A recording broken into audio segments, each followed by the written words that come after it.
Hey, Mike.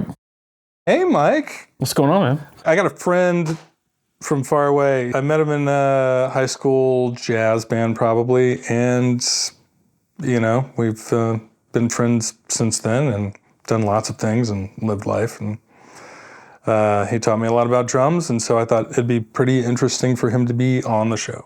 Well, I'm excited. Let's get into it. Mike's on mics, yeah. Hey, Matt. Hey. Nice to see you. Good to see you. It's been Hey, a Matt. very long time.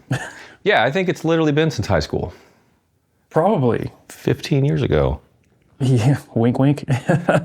So I didn't realize that you knew Mike Dow. Yeah. I knew you from Drumline. Wait, you went to Central, right? Yeah. Okay. Yeah, we were a back corner in Reeves' life science class, you and me and Glenn Malloy. Yeah, you're right. Yeah, our junior high kind of 80% went to that high school and the other went to that high school. And there was a zone change when I was in 8th grade, when we were in 8th grade, that the line moved over my house, so I got to pick my high school. Oh, lucky you. And so I asked Tom Wine, the band director, hey, which one? And he said, you should go to Trinity because you'll be the drumline section leader. And I said, that's interesting. And I went to Bell because trophies carry a lot more weight. How did you hook up with this guy? Well, because he's a year younger than us in never school. hooked up. I did a semester in jazz band and Mike was in jazz band. So Yeah. we were both in jazz band, but also he wound up not long after in a little rock combo, little cocktail lounge act called Whu Gnu with people that I was friends with also. And so wound up in his backyard and tuning drums and occasionally getting go-karts to slide into trees at night and talk to the Bedford cops. Forgot about that. All sorts of regular suburban activities. Normal things. Okay, so you were not in Whu Gnu? No. Okay, we've talked about Whu Gnu before, and I remember that Bo was in there, and we talked about it. But a lot of the other people I never actually knew. I'm in the liner notes. There you go. Oh, yeah. I'm in the thank you, just for general stuff, I think. Plus my picture, there's a pool party, I believe, at Hardesty that I'm kind of forefront in the picture. Nice. Oh, yeah. But I'm facing the other direction. Okay, so you know all about that. Yeah. Yeah, the back cover of the first Whu Gnu album. Yeah, naked. Yeah. Yep. I want to rewind a little bit. When did the bug bite you? Well, my mom was a professional piano player Okay. before I was around. Okay. Before she met my dad, she was playing for tips in, bars, not like cabaret style. We're talking Champaign, Illinois. Right.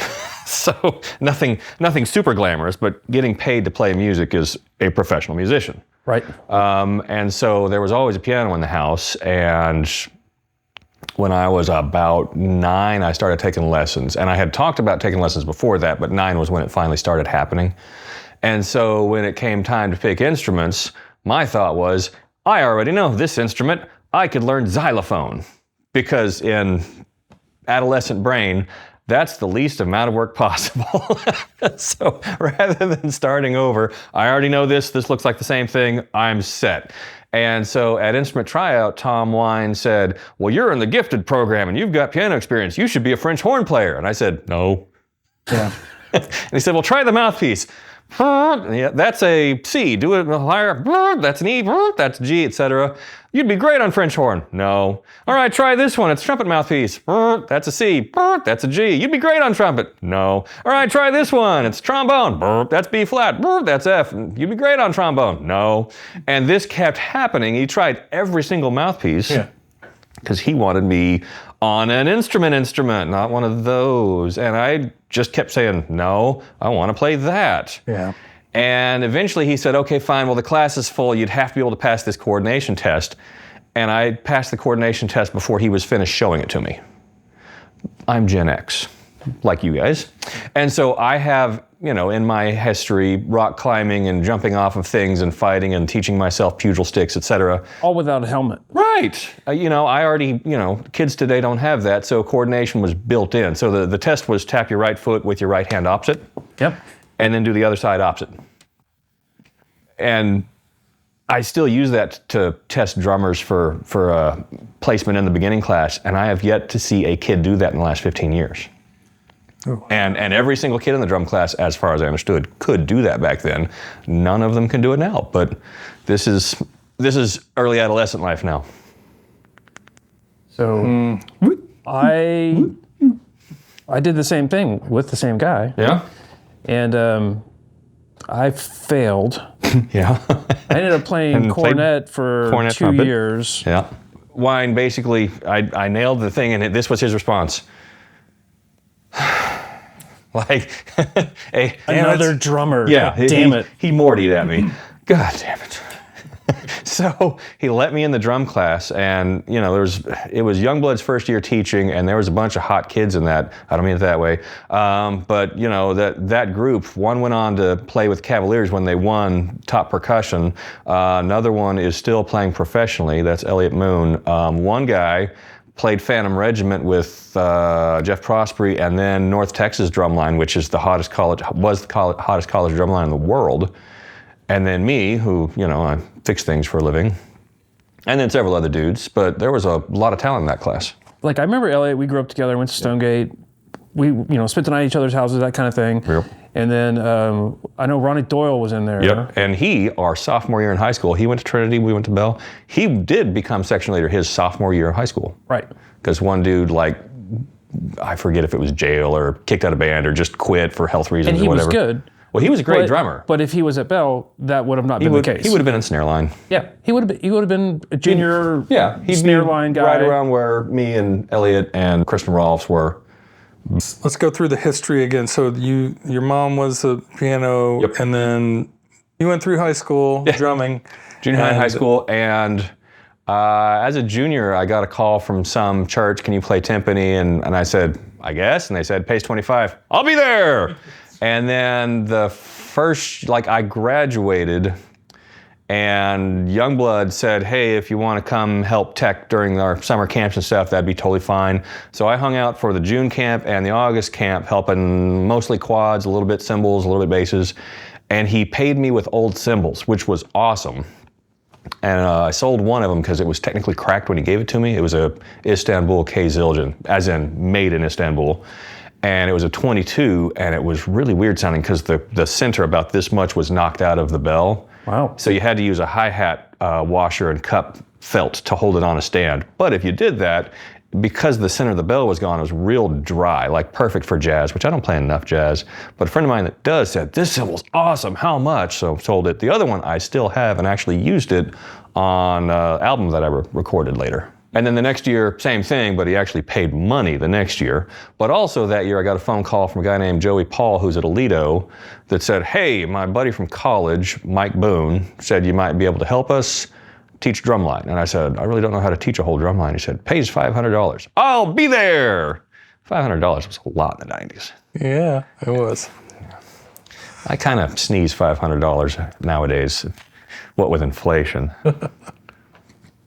All right, So wait, was this during college or after? When was this? This was during the first stretch in college. So this is the year after we graduated, 94, was when I got the phone call to help out at Alito and did summer camp plus once a week, and it totaled out at $1,000. But I also dropped out of college that year. Okay. So I'm not going to say you got distracted, but I'm going to say that I started in the wrong major. okay. I started as political science. Oh, I forgot, maybe. And about a year into that, I don't know if somebody asked me or I asked me, what do you do with that? And the answer was, if you know the old Simpsons episode where he goes to Homer and the cutout in his mind and it's just tumbleweeds in the wind, that's where I was. And so I dropped out of college and did all kinds of other stuff. And then 3 years later, like, oh, I taught that drumline at Alito and had a fantastic time. I should do that. So I got back into school in 98, 97 and a half. I did drumline and marching band, and then actually started classes in 98 in January. Cool. Talk about your studio time. Studio time, like with the rock band? Yeah, Because that's really the only studio time other than a garage on Hardesty. What did we do? Refresh my, because I recorded a lot of things and I've forgotten a lot of things. Yeah, well, I was around for a lot of the Whu Gnu recording. Stuff like, I want to say it was summer in January. Jonathan was trying to put down the diddle and was having trouble staying with the click. And I happened to walk in as that trouble was happening, and I said, well, pull the click off the 16ths and 8ths and just give them downbeats. Well, it's 16ths. I know, but try it. And with this happening, it was a lot easier to stay on the click, and so the track got done. And about the same time, I had left the parents' house and was floating from apartment to apartment. And I got this big Pearl kit with all kinds of extra cymbals and a second snare and timbali and a Neil Peart cowbell rack. And you can't really keep that in an apartment, so it wound up living in your garage. Oh, yeah. So you had permanent blue drums, and I think that meant Bo didn't have to move his gear all the time. So that might have helped, might not, I don't know. So that stayed at your place a lot of the late 90s. And at one time I remember you, like maybe you didn't have a drum machine or you didn't have your Lin in the back or whatever, if you're familiar with the Lin drum machine. No, we didn't know. And so one day he said, hey, I was thinking if I'm messing around with ideas, it might be handy to have some just basic tracks of drum beats that I could just pull up from my, my file footage. So I came over and we did a dozen different beats. Yeah. Like not songs, just this beat goes and this beat goes and this one goes because everybody likes that beat. And we just did a bunch of those and moved on. Yeah. Was that recorded on your ADAT? I think that was probably recorded on my ADATs, yeah, because I didn't have multi-track on the computer at that point. So yeah. Now, wherever those went. But this sounds like a necessity that got you into the kind of pro audio side and miking drums and things like that. Well, I guess I'm talking to both of you. Yeah. As far as, that doesn't work. I mean, because let's face it, you kind of asked the question aloud of like, how do you do this? And then back then, it wasn't like you just hop online and watch some guy's expert tutorial. And so you just trial and error it. YouTube didn't exist. Beg, borrow, and steal mics or cords or whatever. And I've been at that gig. And then make it happen. Yeah.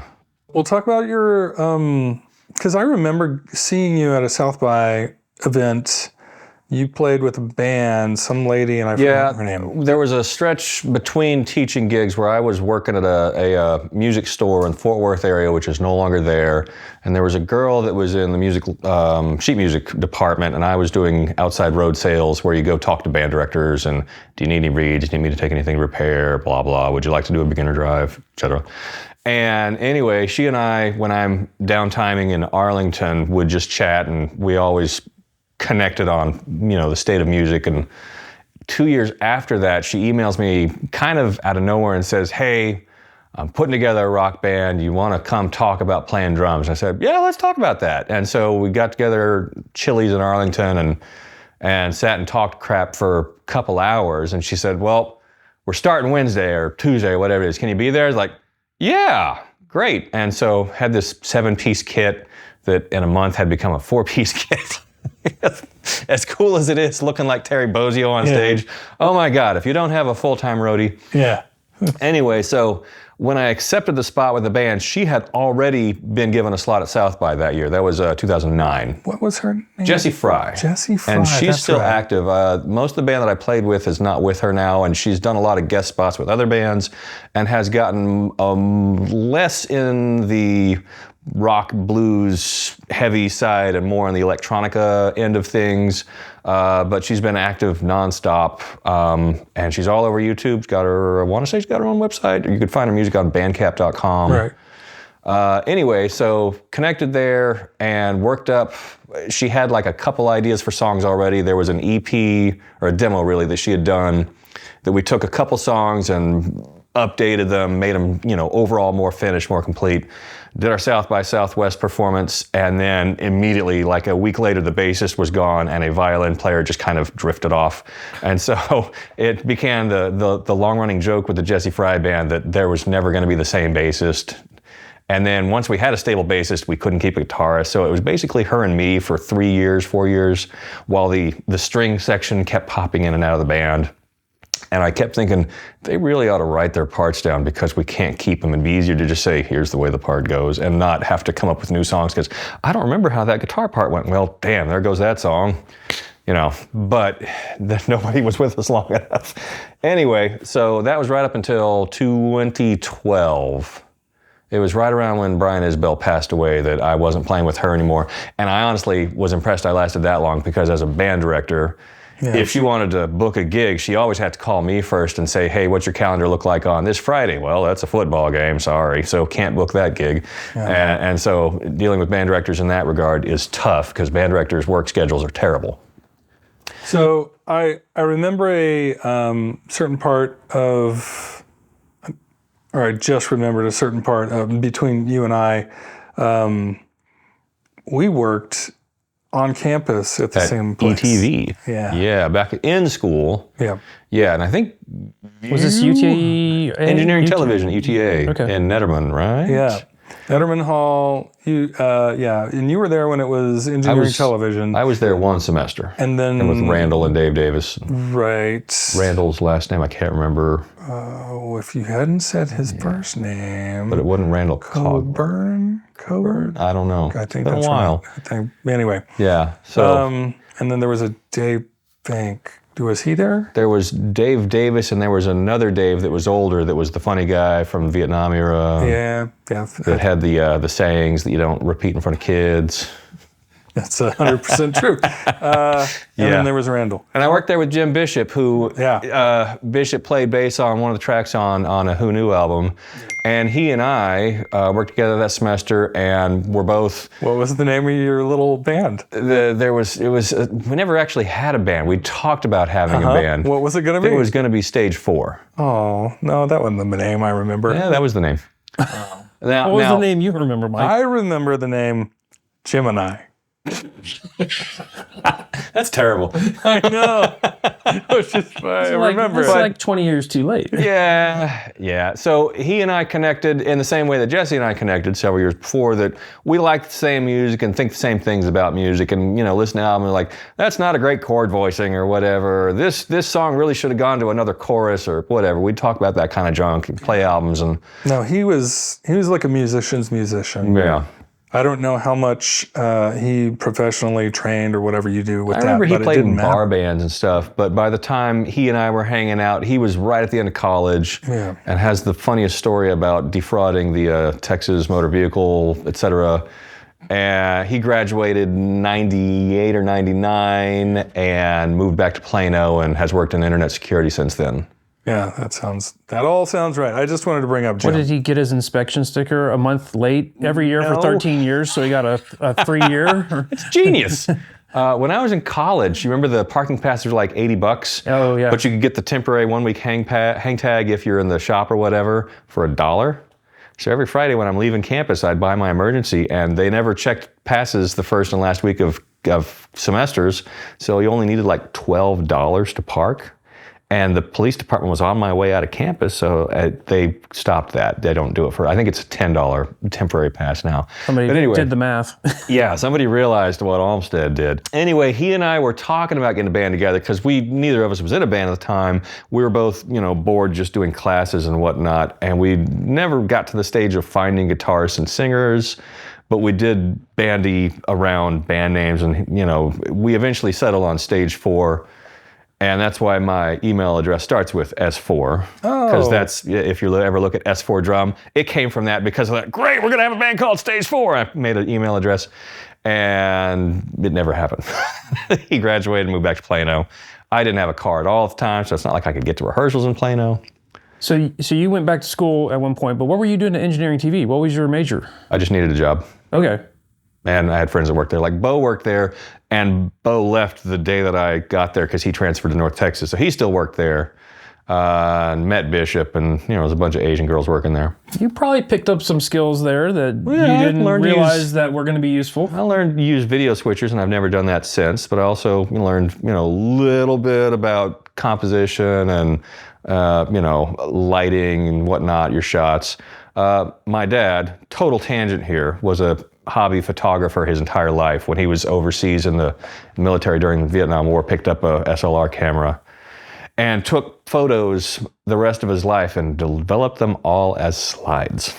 So Mom's got a closet full of slides. Shoebox 1, shoebox 2. And so I have started converting them with an Amazon slide scanner. I'm just over 3,000 pictures now. Oh. Yeah, I started at New Year's. It's not that bad. Mike Garza was in the same boat, but he had somewhere in the area of 20,000.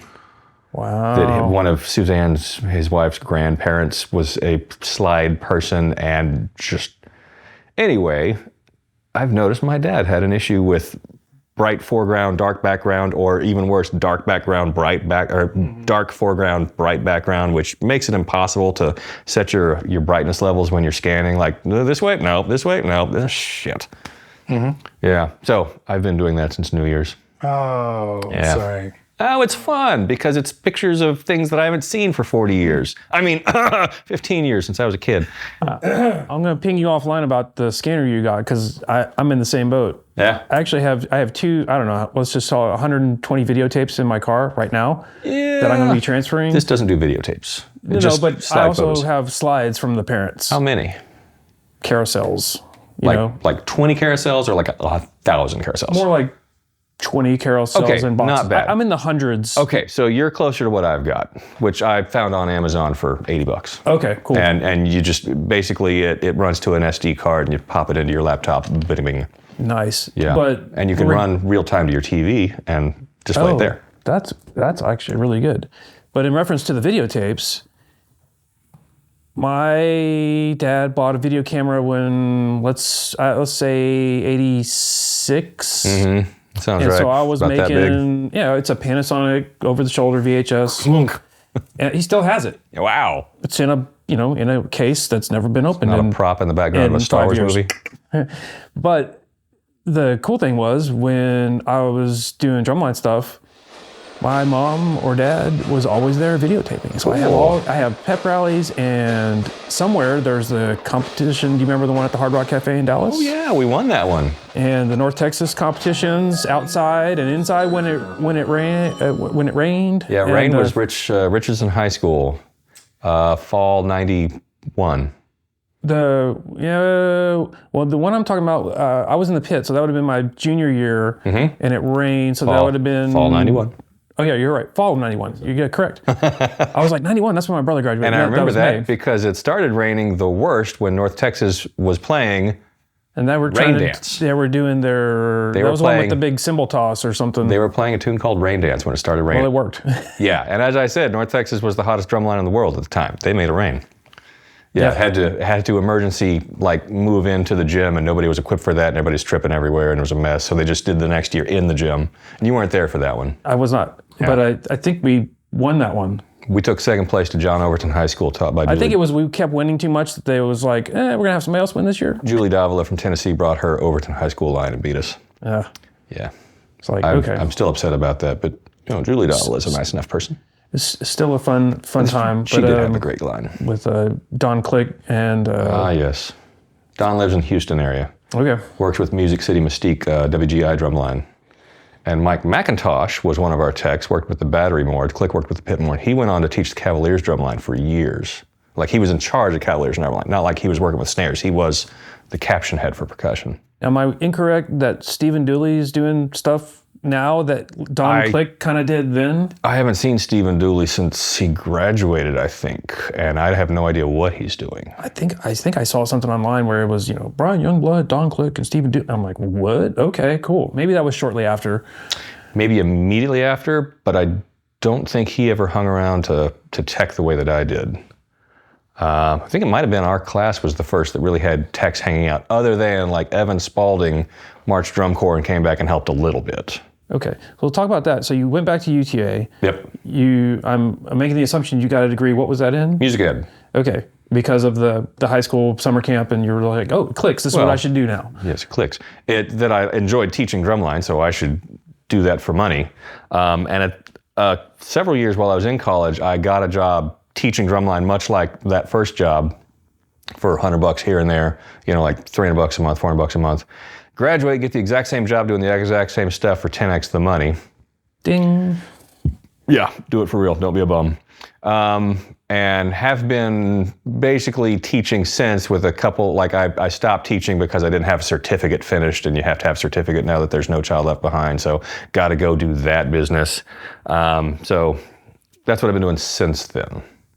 Now, because of people I met in college and things that I did in college or before college or whatever, wound up doing all kinds of other stuff, like playing for the sports teams, playing for Higher Drumline.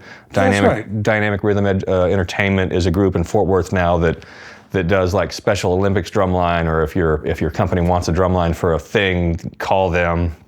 So I've done all kinds of gigs with them. Cowboys and Mavs I've done, which leads to other things around the Cowboys and Mavs, like Cowboys drumline went and played the opening or some of special event at an Old Navy. So that we got to play drums at Old Navy. And Mavericks. And get paid. Yeah, well, got paid. Got paid in $5 fed. t-shirts. Well, there was a spot in one of the things we play that we normally yell, "Let's go Cowboys," boom, boom, boom, that turned into "buy some t-shirts," dum, dum, dum, dum, dum, buy some t-shirts. Anyway, the Special Olympics drumline I played twice in around Waco, and that audience is fantastic. That's the best response I've ever heard live. And I saw Pink Floyd. And then also got to open for ZZ Top and Tom Brokaw with the Cowboys drumline once. Nice. Frank Beard's got a big drum set. I'm still not convinced he uses any more than a bass, a snare, and one tom. I was about to say, Sounds like that's all he needs. He only needs a three-piece. It's basically country rock, but he's got 4 bass drums with like this, basically a template, a stencil, whatever, a thing that the things all fit in, and decorations, and it looks cool as hell. And I think it's he just needs the John Bonham special, and Bonham had a bigger kit. Really? Okay. Used a bigger kit. It was a 4-piece, later with 5-piece plus temp. Anyway. That is funny, because I think he's not the same way. Yeah. Well, Frank Beard's a great drummer, but he's not Neil Peart. That doesn't mean he's a bad drummer. It means Neil Peart does this, Terry Bozzio does this, Frank Beard does this. And, they're both great at what they do. That's why they're famous. Ringo Starr played a 4-piece with, like, literally one cymbal and a hi-hat. And is one of the most brilliant drummers that ever lived with 4-piece. Yeah. So the other thing that I've learned from you over the years is about drums, and just not only kind of the root of where drum sounds come from. One of the very first things I remember you teaching me is like, so here's your shell. These are how the shells come from the factory, and the sides or the edges of them are not smooth, and that if you want a better whatever, you sand it down, and then you have. Unless it's super high quality, like every drum company, their bread and butter is cheap kits. Yeah. Like the Squier guitar, like in a cardboard box that you buy for $150. That's what keeps the company in business. The Pearl Export is what keeps Pearl in business. They tried renaming it. Still got one. They tried renaming it in the late 90s, and I guess immediately sales dropped off because 3 years later they reintroduced the Pearl Export. That's what keeps them in business. But if you buy the Pearl Reference or the Pearl Masterworks, those are phenomenal that you don't have to do a thing out of the box. Oh, I happen to bring one. You brought some. It's not a Pearl. He brought some gifts for the group. Oh, yeah, good. Let's hand these around to some of the boys in lieu of pay. This is a custom job that a guy named John Zog in Saxe, just outside of Dallas, made. It's peacock pearl finish. Can you see that? Oh, yeah. I believe 100%. it. Yeah. How many peacocks died? No. Sadly, 12 peacocks died in the making of this shell. Well, 12 peacocks per segment. Oh. And the wrap I acquired on eBay, because there's not a manufacturer in the world that still makes it. Somebody still had some sitting around. So you can see it's kind of lavender green gold. And it sat in a box in a closet for years until I found this shell, which is a 5-ply plus 5-ply reinforcement ring. Fat. It looks fat, but it's skinny. The shell itself here is thinner than a normal rock and roll drum, but here at the edges, the bearing edge, is what's called a reinforcement ring. Oh, I see it now. And Yeah. that's like vintage shells. That was much more common. It's more economical to just have it be straight all the way through. But this gives you better contact and thinner, etc. There's all kinds of reasons and stuff. And I got gold hardware to go with it and lacquered the inside transparent. Got a custom set of snares with D suspension from Pearl. The rest is from a place called Drum Factory Direct, which is a website that does drum parts. But this has been my main kit snare since then, and I have 15 kit snares, and Sounds I good. just don't pop back and forth that much. I play it, it's like, this sounds great, I love it. Yeah, that, like, just you tapping on it, it reminds me of the kind of piccolo-y. One of my favorite snare sounds is I think it's a piccolo on Pocket Full of Kryptonite. By the Spin Doctors? Spin Doctors. Yeah, I It's want to got- say that's probably a 4x14 pick, but it's Yeah. probably wood shell. I don't know for sure. That's a remember that. staple of that era, Yeah. with them probably leading the way, where it's high and tight with a good ring. Right. Yeah. It And, wasn't muted. right, you just let it go. You know the kid band, Greta Van Fleet, you know them? Mm-hmm. Dude, snare drum that's just bing, it just rings. They don't muffle it like in the 70s. Yeah. You want a lot of high frequency to just sail right on top. Yeah. In music school, you call that tessitura. Oh. The range of sound. Like this is a very high tessitura. It's a very low tessitura. That's a new word for me. I like it. It's very collegiate. Anyway, if you want to take a closer look, I can throw it over there. Throw, please. Yeah. Yeah, I like seeing at first glance, I was thinking the whole thing was like that, but it's easy Yeah. to see the rings now. So me and a buddy named Jim Petty that I worked for at Brooke Mays years ago, he was in charge of the drum repair shop. And Brooke Mays basically liquidated the drum repair shop, and Jim and I, different Jim, kept hanging out, and he kind of became a second dad to me. And oddly enough, moved to Bedford just across pipeline from my parents. Oh. So I wound up hanging out with him all the time, and in spaces where I wasn't doing anything, like, hey Jim, what's going on? Well, I'm making Rogers repro lugs if you want to help. Like, great. So we'd sit in his garage and have cigars. heavy. And I worked a table on a mill cranking out tension rods. And he was, like bending Oh, so bending bass drum spurs. fabricating them. Yeah. Wow. Jim actually, in his years in the business, kept digging up phone numbers for people that worked in the business, like that worked, not the office people, the guys on the machines, and tracked down blueprints for vintage drums. Oh. Most of those are now in my possession. So, like, when I had this made, I took the blueprints to John Zogg's place outside Dallas, said, here's the specs on the what's called the snare bed. The bottom of a snare drum is not totally flat. It hollows out a little bit where the snares cross. Mm-hmm. I want the same specs on this snare bed. So he cut it exactly those angles. And I said, here's the angle where the shell meets, which is called the bearing edge. I want radius here, and I want 45 degrees here, and I want the radius to be this diameter, router bit, et cetera, to get exactly that sound. So, well, that's kind of what I'm getting at. How does the radius edge, Explain the how that works. shape and the thickness, how does that change the I'm going to say tone or timbre of Where the the shell, you ready for a college question? Spell timbre. T-A-M-B-R-E. T-I-M. Everybody misses that. Good job. T-I-M-B-R-E. That's what we said. But we say I said T-A. timbre. Yeah. Everybody misses that. Anyway, it's a fun Timber. question. Yeah, it looks like lumberjacks. Anyway, the You spot want to know where where the I learned that? Youngblood. Grzybowski? I read the manual for a Roland U220, and it said Timbre, and I was like, what's Timbre? multi-timbral? And then I looked it up. I looked it up.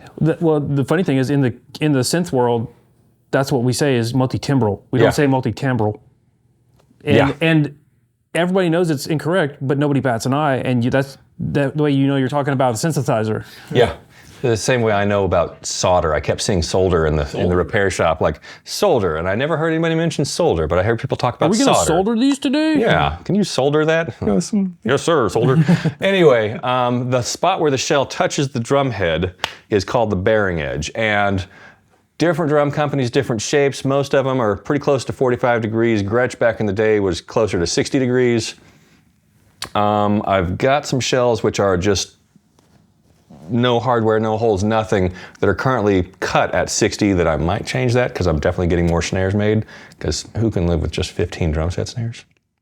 I think there's room for more. I know, that's just, how do you live? Anyway, that shape there gives you the most room for, I guess, vibration without it, like if you shape it this way, where the drum head touches here and then it's not doing anything on this side, that just makes it harder to tune. If you leave it straight pointy, it's harder to change tuning or to fine tune because it's on a point instead of on a curve.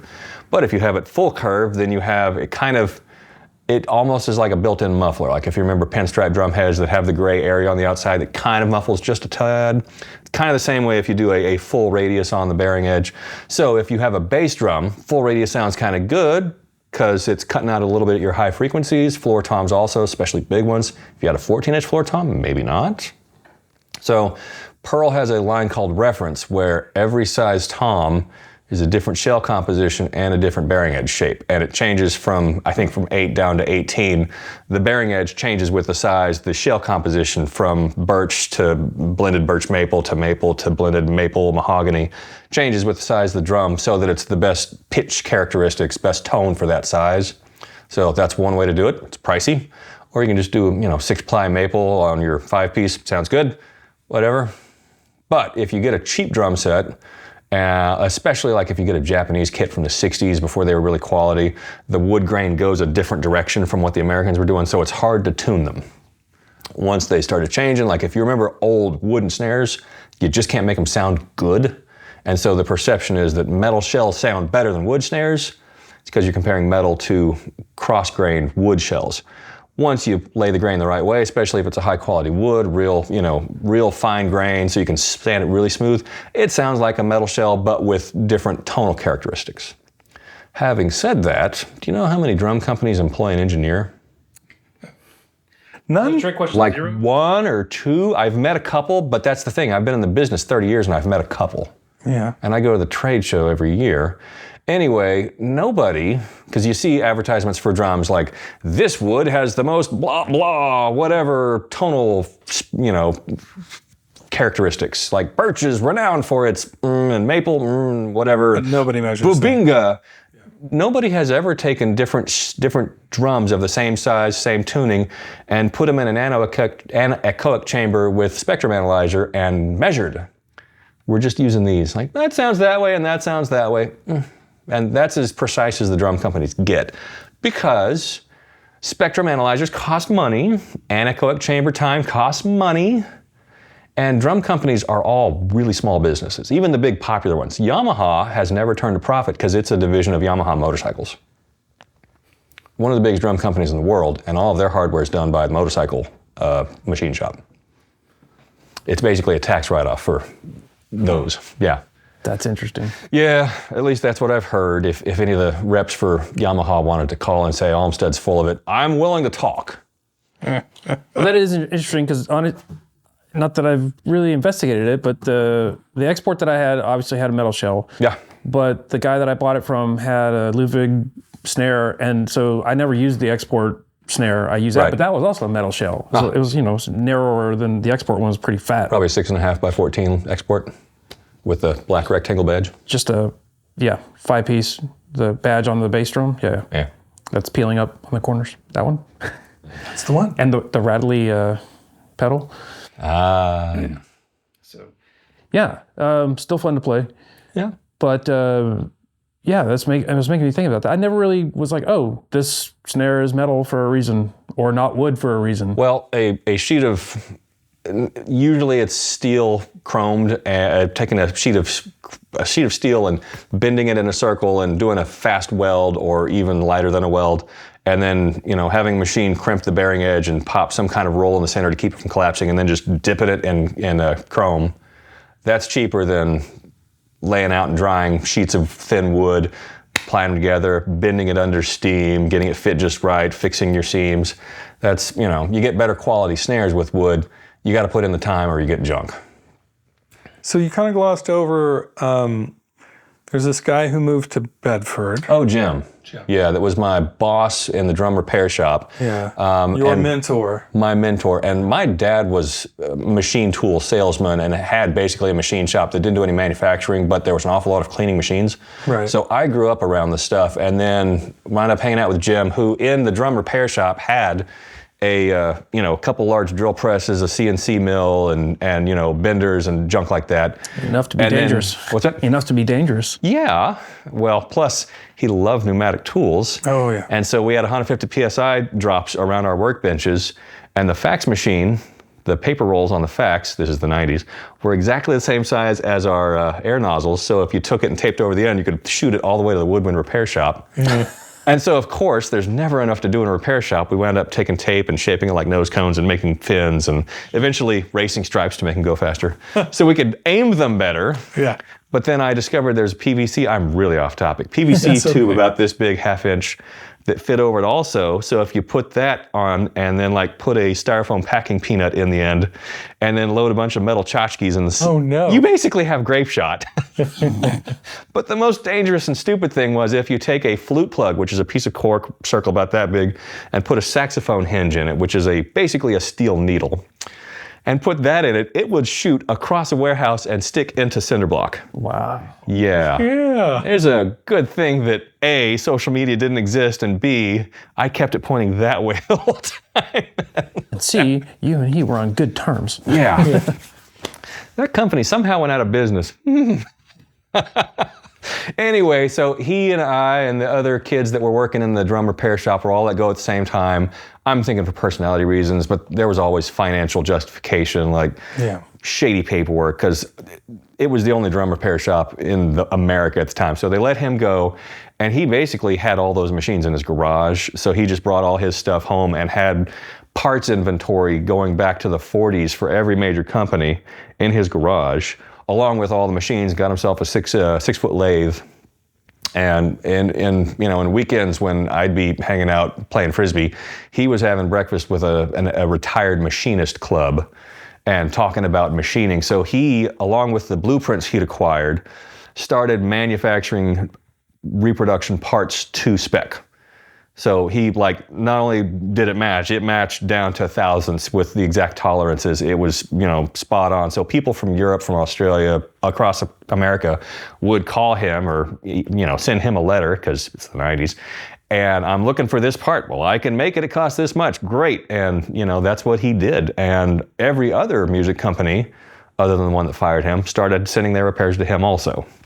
So good job of letting him go. So in my downtime, like I said, one summer I'd go over every night and just crank out tension rods. He had a click jig thing in the table on this, I think it's technically a mill, but it acted like a drill press.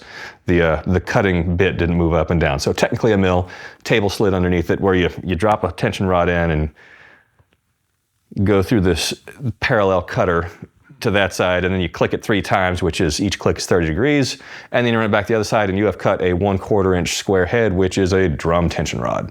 And then I throw it in the bucket, and I think the threads were already done on the lathe, so the lathe cut the threads and come to me, and I cut the square tension knob, and goes in the bucket or the box, and then it went to the plater, and you have reproduction Rogers parts, factory reproduction. That's great. So all those blueprints are now in my house. And of course, some of them are 50 years old and blueprint paper on the original actual blueprint paper. Some of it doesn't age very well. Yeah. So some of them are easier to read than others, but I'm still thinking one of these at least needs to become a framed poster, because how many people have original blueprints for the Rogers, what's the cool Rogers snare drum? Dynasonic, which the snares were tensioned on this frame, and when you turn the snares on, the frame came up to the bottom head. And instead of pulling it on the sides, it was permanently tensioned exactly, and this exactly tensioned set of snares hits the bottom head and just sits flat. A great design. The design's so good that Tama Maarching snares use the exact same design. Plus, if you got to change the bottom head, you just disengage and your snares stay exactly tuned. You change the bottom head and then just click it back into place. That actually makes a lot of sense. Yeah, very good design. However, Dynasonics are a little more tuning and adjusting, but they sound amazing. So are you scanning all these old blueprints, or is We're working on how do you scan something this size without just getting a camera. Picture. Yeah. Just take a picture. Yeah, take a picture. Well, yeah, you do that with a high enough megapixel, or some of the local print shops can do something that's 3 or 4 feet wide, and they just feed it through. I have looked this much into like when architects do plats, they have to do that, but that's expensive. Yeah. And I am not an architect.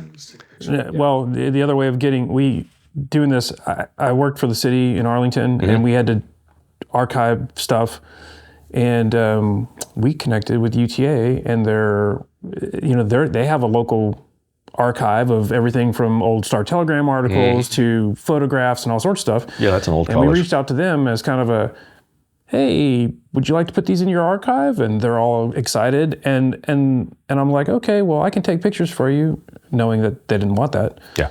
And they're like, oh no, we have scanners. Oh, can I get copies of the files when you're done? Sure. Yeah. No problem. So I don't know. Yeah. So There's always a way. Haven't done that yet, but that's definitely something I'd like to do, is get digital scans. Plus, Jim's oldest son was in the drumline with me at UTA. He would like copies of them also. Sure. So at some point, yeah, they're going to digitize. I'm in the middle of a totally different digital project right now. No, that's great though. So Jim passed away. Yeah, Jim passed away September 21. Not the 21st, September 2021. And y'all were close enough that you were pretty much, you came over and you were like, hey, I need to help y'all Which go is through this. that day that you and I connected on the phone. That's right. Because there was this big, heavy mystery. Jim basically had 3 or 4 big bands in his house, not the people. He had the music library, because he was a jazz drummer since he was 14 and had been running his own big band or jazz orchestra or combo the entire time. And so he had a music library to rival most college jazz programs. So we called the director of jazz at UTA, who's got all that music now. But he had, I think, 10 drum sets in his house. And a couple of snare drums have come home with me. Most of that we sold. Jim was also kind of a pack rat.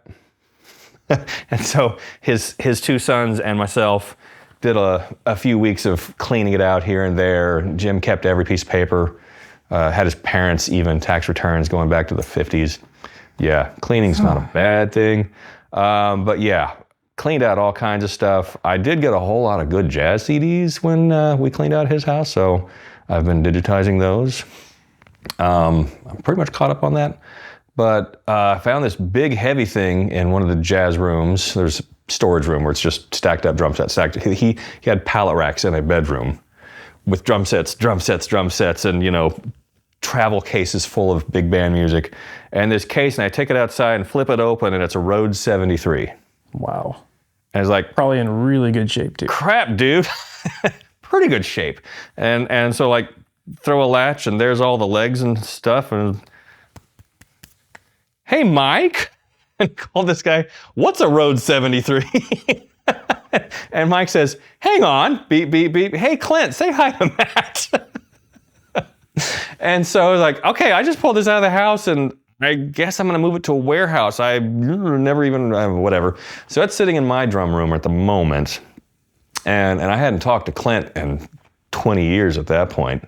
I wish I'd called him again. I had no idea where he was in life. He seemed normal enough on the phone that day, but it was like 3 months later, Clint was gone. I was going to say, that's got to be really close then. Really close. This was probably even October maybe late September, because if it was October, I would have been in a marching band competition, because band. And then Clint was gone Christmas, so it was really close. But as it turns out, I live in Haltom City and Clint lived in Watauga, which is like right there, 2 miles away. I could have ridden a bike if I had one. Anyway, so talked with Mike, talked with Clint for just a second. Okay, well, I have load after load of crap going in my car. Like, are you familiar with vulcanized fiber drum cases, old vintage drum cases? The textured plastic? It was fiber. Smashed under heat and pressure, much like you make felt, but with fiber. Okay. Similar. The old school drum cases with the webbing and pull the buckle. I took like 30 of those out to a warehouse. So my parents have a warehouse in Euless, and the Rhodes wound up there and all kinds of junk. We just had to get this house empty because nobody really wanted an extra house payment, so they needed to get it empty and get it fixed up and sold. Yeah. So all kinds of stuff flooded out for a couple weeks. And then his oldest son and I went back and cleaned out papers and stuff like that. It took a while to get that house empty. Yep. But new owners are there, and they've fixed it up. Good. Jim liked smoking, but didn't like smelling smoke, so he tore all the carpet out of his house so he could have cigars. Cigars. Awesome. Modern problems require modern solutions. When I was looking for the scanners to do the slides, there's an adapter. Instead of this tray for the slides, you put this other tray, and you can feed 16 millimeter, 8 millimeter film through. Oh, cool. How long would it take to scan one picture at a time on that? Is it do one or does it do a strip? I've never tried because I don't have any of that stuff to do. My dad's got some 8 millimeter in the closet, but I'm not gonna. So There's a place in Colorado that we've always sent it to. Robbie Ryan, yeah. he still has Super 8 and would go shoot stuff. And I was like, I need this in a digital format. He's like, oh, no problem. He goes, the place that I get them developed in Colorado they'll send you back the reel developed, but they'll also send you, like if you send a USB stick or something, they put it on there. And I'm going, okay. I have a little thing. It looks like an old projector. Mike's got a little thing. I do. And then you pull it through, and it does exactly that, except it goes click, click, Okay. click. Takes about 30 But minutes it to do a doesn't 3-minute reel. motorized. You're not sitting there because this one you literally would be feeding it through by hand. Yeah. No, thanks. Yeah, this one has a take-up reel and everything, and it takes about 30 minutes to do. I've seen one on Amazon. I think runs $300 right now that does that. That's the one I have. That's probably It's the one. the Wolf Vision or Wolf something, or I don't Wolf brand. know. Yeah, Wolf brand. Wolf brand. It's right next to the When was chili. the last time you had a piping hot steaming bowl of chili? Well, that's too long. I actually have Glad you know that, because Clint used to say that all the time. a Super Bo 8 did that projector. at IHOP once. Sorry. What were you saying? It's like I have a projector. Oh. It's my grandfather's. I have a projector too. And I have reels developed. Mm-hmm. Yeah. Not the carts. And actually, maybe it's not a Super 8. Maybe it's just a 8 millimeter projector. Yeah. Because most of these don't have sound. Yeah. Even though he had a Super 8 camera later with the mag strip, but the Now that's a different they didn't story. have a mag strip. They were all silent. The Super 8 just had perf on one side. They did make some with mag, and All these are silent. okay. But that's when I got the idea from you when you said I sat down all the parental units with the mics and said I'm going to play you this stuff and you tell me what the hell I'm looking at. That's right. So all right, sidebar. Are we live again? Oh yeah, we're going. So you don't want to hear the Bo story then? I do want to hear the Bo story. Because That's I don't want to talk about Bo swearing in public. Oh, come on. We're at IHOP in Euless and talking about what we're getting, and Bo is sitting, and the kitchen, entry area is over that way, and I'm like, I'm gonna get a whatever, and Bo says, how would you like a nice warm bowl of cream of shit soup? And as he's saying cream of shit, the waiter appears right there, and Bo turns red, hands and face, and after a few seconds, like, give us another minute. Oh no, sir, the cream of shit soup is really good today. Yeah, that's the special. The IHOP at the freeway in West Park. Murphy, yeah. Yeah, okay. Which is a different one. That after the Pink Floyd concert, Bo and Mansour and I, it's gone now. Tore Like down at in- O'Connor, roughly in Irving. We were there after Floyd, and it was packed with potheads. It smelled of pot. Imagine that. No. Yeah, and in Texas. And the guy in the kitchen's like, Huh? is that me? I got to take a shower before I come to work.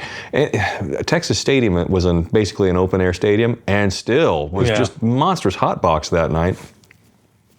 Anyway, the wait was terrible. Like, we got our table, and it was 20, 30 minutes before we saw the waiter. And the waiter, and it took forever, and we shouldn't be smartasses like this, but contact high and all.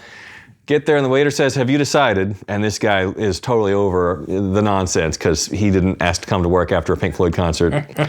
And so Bo says, yes, I've decided I want to be a fireman. And I say, I want to be a fire truck.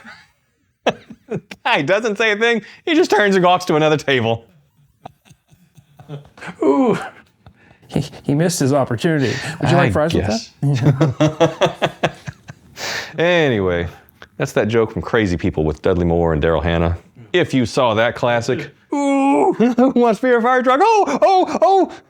All right, okay. Jaguar for men who want hand jobs from hot women they hardly know. From women they hardly know. Come in the Bahamas. Volvos, they're boxy, but they're good. Metamucil. It helps you go to the bathroom, otherwise you'll get cancer and die.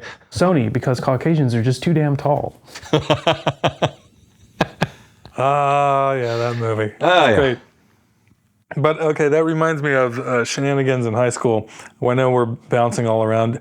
Do you remember when, I'm sure you remember lots of things with Mr. Youngblood, but one of my favorite stories, and I'm sure I've told it before, I don't know that you told me it, but somebody, Was it miking a drum set? No, it wasn't miking a drum set, but if you've got stories, then feel free. I wasn't there for that one. I heard about it from Bo the night before the percussion concert in '93. Mm-hmm. He was underneath the drum riser running cables. There was just the bass drum was being mic'd, but there was other electronics on stage going to center point, blah, blah, blah.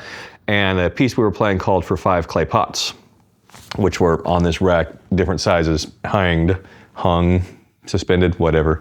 Lee Shields had drawn the Zildjian logo by hand on them, so they looked like Zildjian pots. And I heard that people from another school, because at that time people from other places came to see us, said, how did you get Zildjian pots? Anyway, Youngblood is under the riser connecting stuff and accidentally, with his leg, because he's laying down, accidentally kicks the thing and the pot hanger falls and all the clay pots shatter because it's terracotta, it's from a hardware store. Mm-hmm. And Youngblood, one motion, jumps from under the riser and goes, ah, I should have recorded that. That is a beautiful glimpse into his mind of, yeah, the pots broke, so what? But that was a really cool sound. That was a cool sound. But, you go to the hardware store, you buy 5 more pots in the morning, you're fine. Especially since one of your previous graduates' older brother runs the hardware store. Was this the Jim Cyrier? Yeah. Okay. Jim? Or John Cyrier. Cyrier. Yeah, John Cyrier, who went on to drum at A&M and is now in the Texas legislature. Oh, I didn't realize that. Yeah. No, that was a... Or at least was. I haven't kept contact. Mr. C's. Mr. C's Hardware. Which changed hands a couple years ago. I was about to say, I was there Debo's. Thanksgiving, and I was like, well, this is exactly the same with a different name. Yeah. Basically, they sold the franchise, and a different guys got the franchise, but it's the exact same store.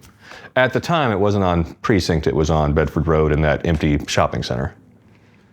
Shipley's. Right. Yeah. I think a dollar store replaced it. Yeah, they moved to Precinct because way better traffic on Precinct. Yeah, across from the Mexican restaurant that has changed names. So. Yeah, so one of the stories that I was thinking of was just when he asked for a pair of drumsticks. That was my fault.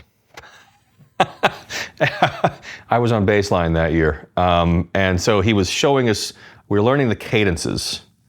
On baseline? Yeah, I was on baseline. That was my first year. Showing us cadences, and it's like, okay, the drill looks like this. There's a snare line here, the quad line here. Somebody throw me some sticks. So I threw both my sticks. And immediately, everybody else goes, that's funny, and threw their sticks. And so there's 40 drumsticks flying at the guy all at once. I think I was there for that. Was this like the initial summer camp where we learned the cadences? Yeah, under the might trees? even been the beginning of junior year. Maybe I was in quad line. Okay. We did have those awful Silver Fox big knobby quad sticks at the time. That might be it. But anyway, the whole drum line threw the sticks, and he's like, and he ducks and covers, and then he's like, okay, and he starts grabbing sticks and throwing them to the next football field, and everyone's, oh crap, my sticks! Because everybody bought their own sticks back in those days. And that ship has sailed. So yeah, that was fun. That's the story I wanted.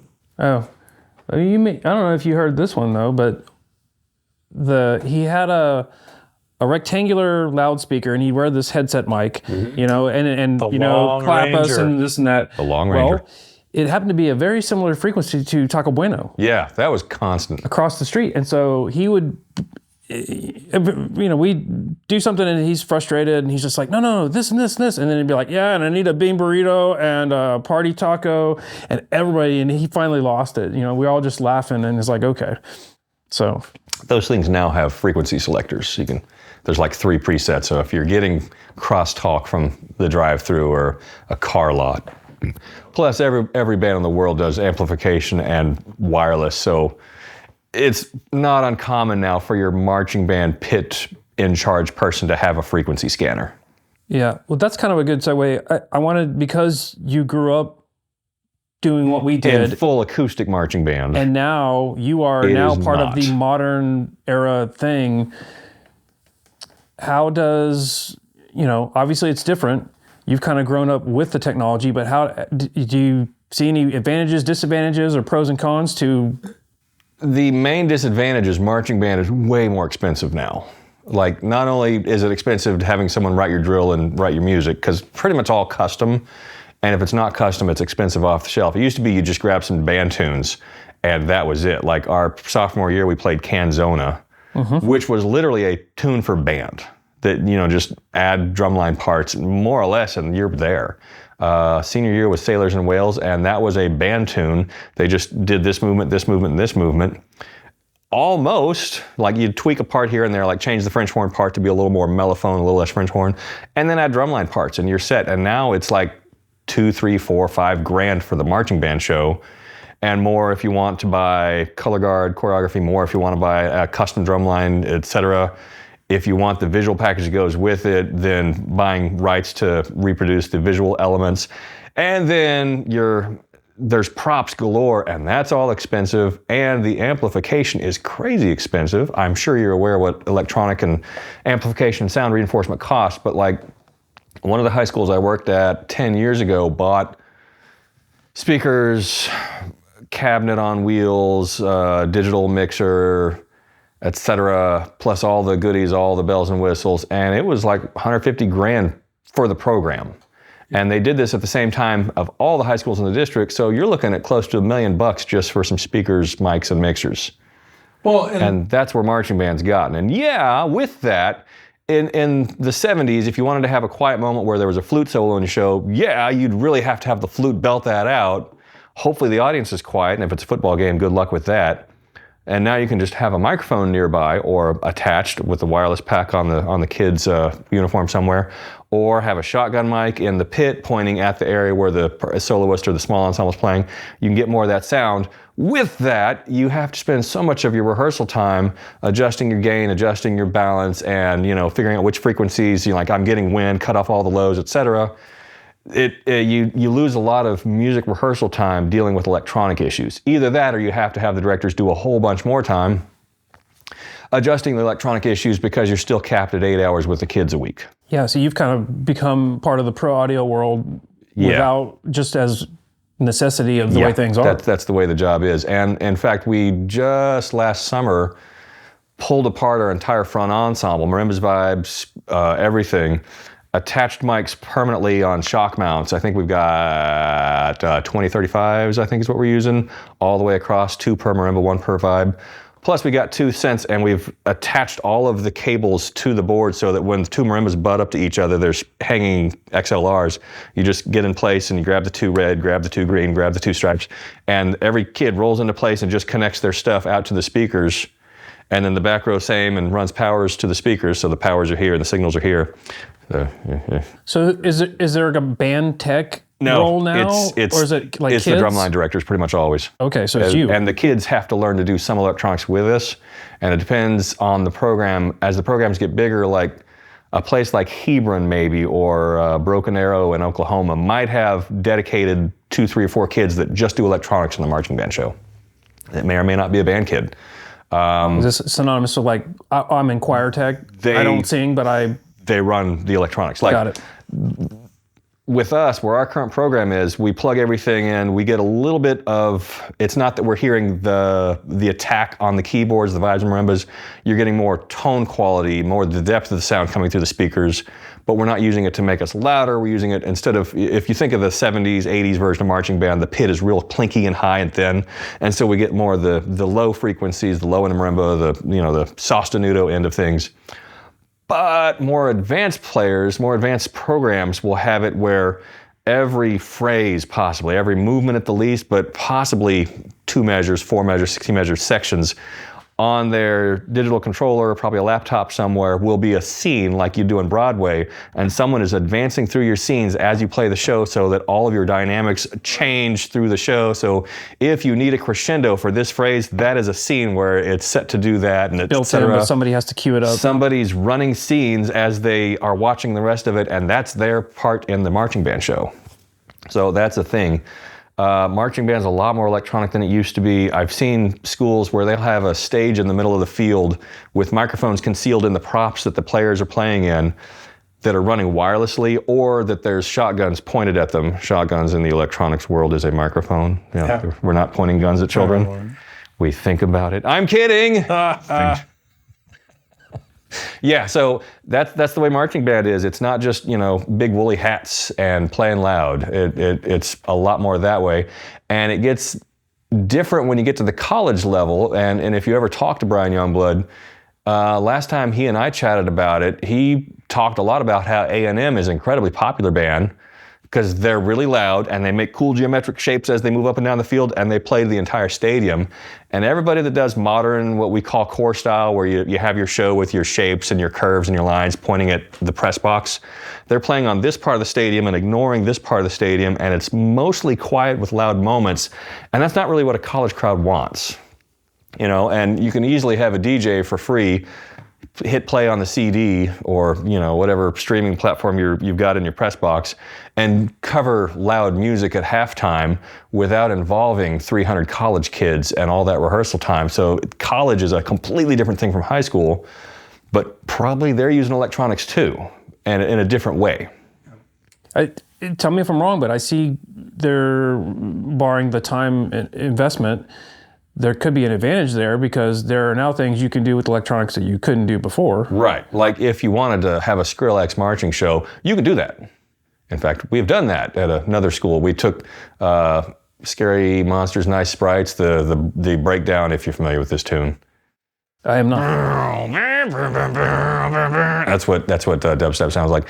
Took that and sampled each of the main sounds and sampled that and programmed that to the bottom three notes on a synth. So when we got to a spot in the drum feature where we wanted this, we and just played the Skrillex sounds without, you know, ripping off enough that Skrillex is going to come sue us. But if he does, hey, you sampled this things to begin with. Yeah. Anyway, those are off some old 70s albums, so come at me, bro. Exactly. Yeah, you sampled it first. I'm stealing it from a thief. Okay, well, you kind of led into that. I was going to say, are there now non-traditional instruments becoming part of the marching band? So yeah, that's... Well, back in the 90s, you would see oboe, bassoon, violin, etc. in the front with a microphone.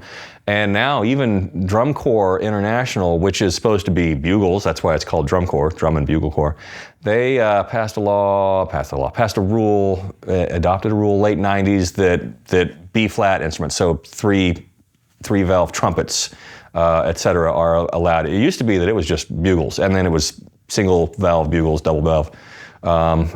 Totally randomly, one of the slides I came across from one of my dad's vacations in 1970, he was in St. Louis and went to a St. Louis Cardinals baseball game. And there was an exhibition by the Bellville Drum and Bugle Corps from Illinois. Wow.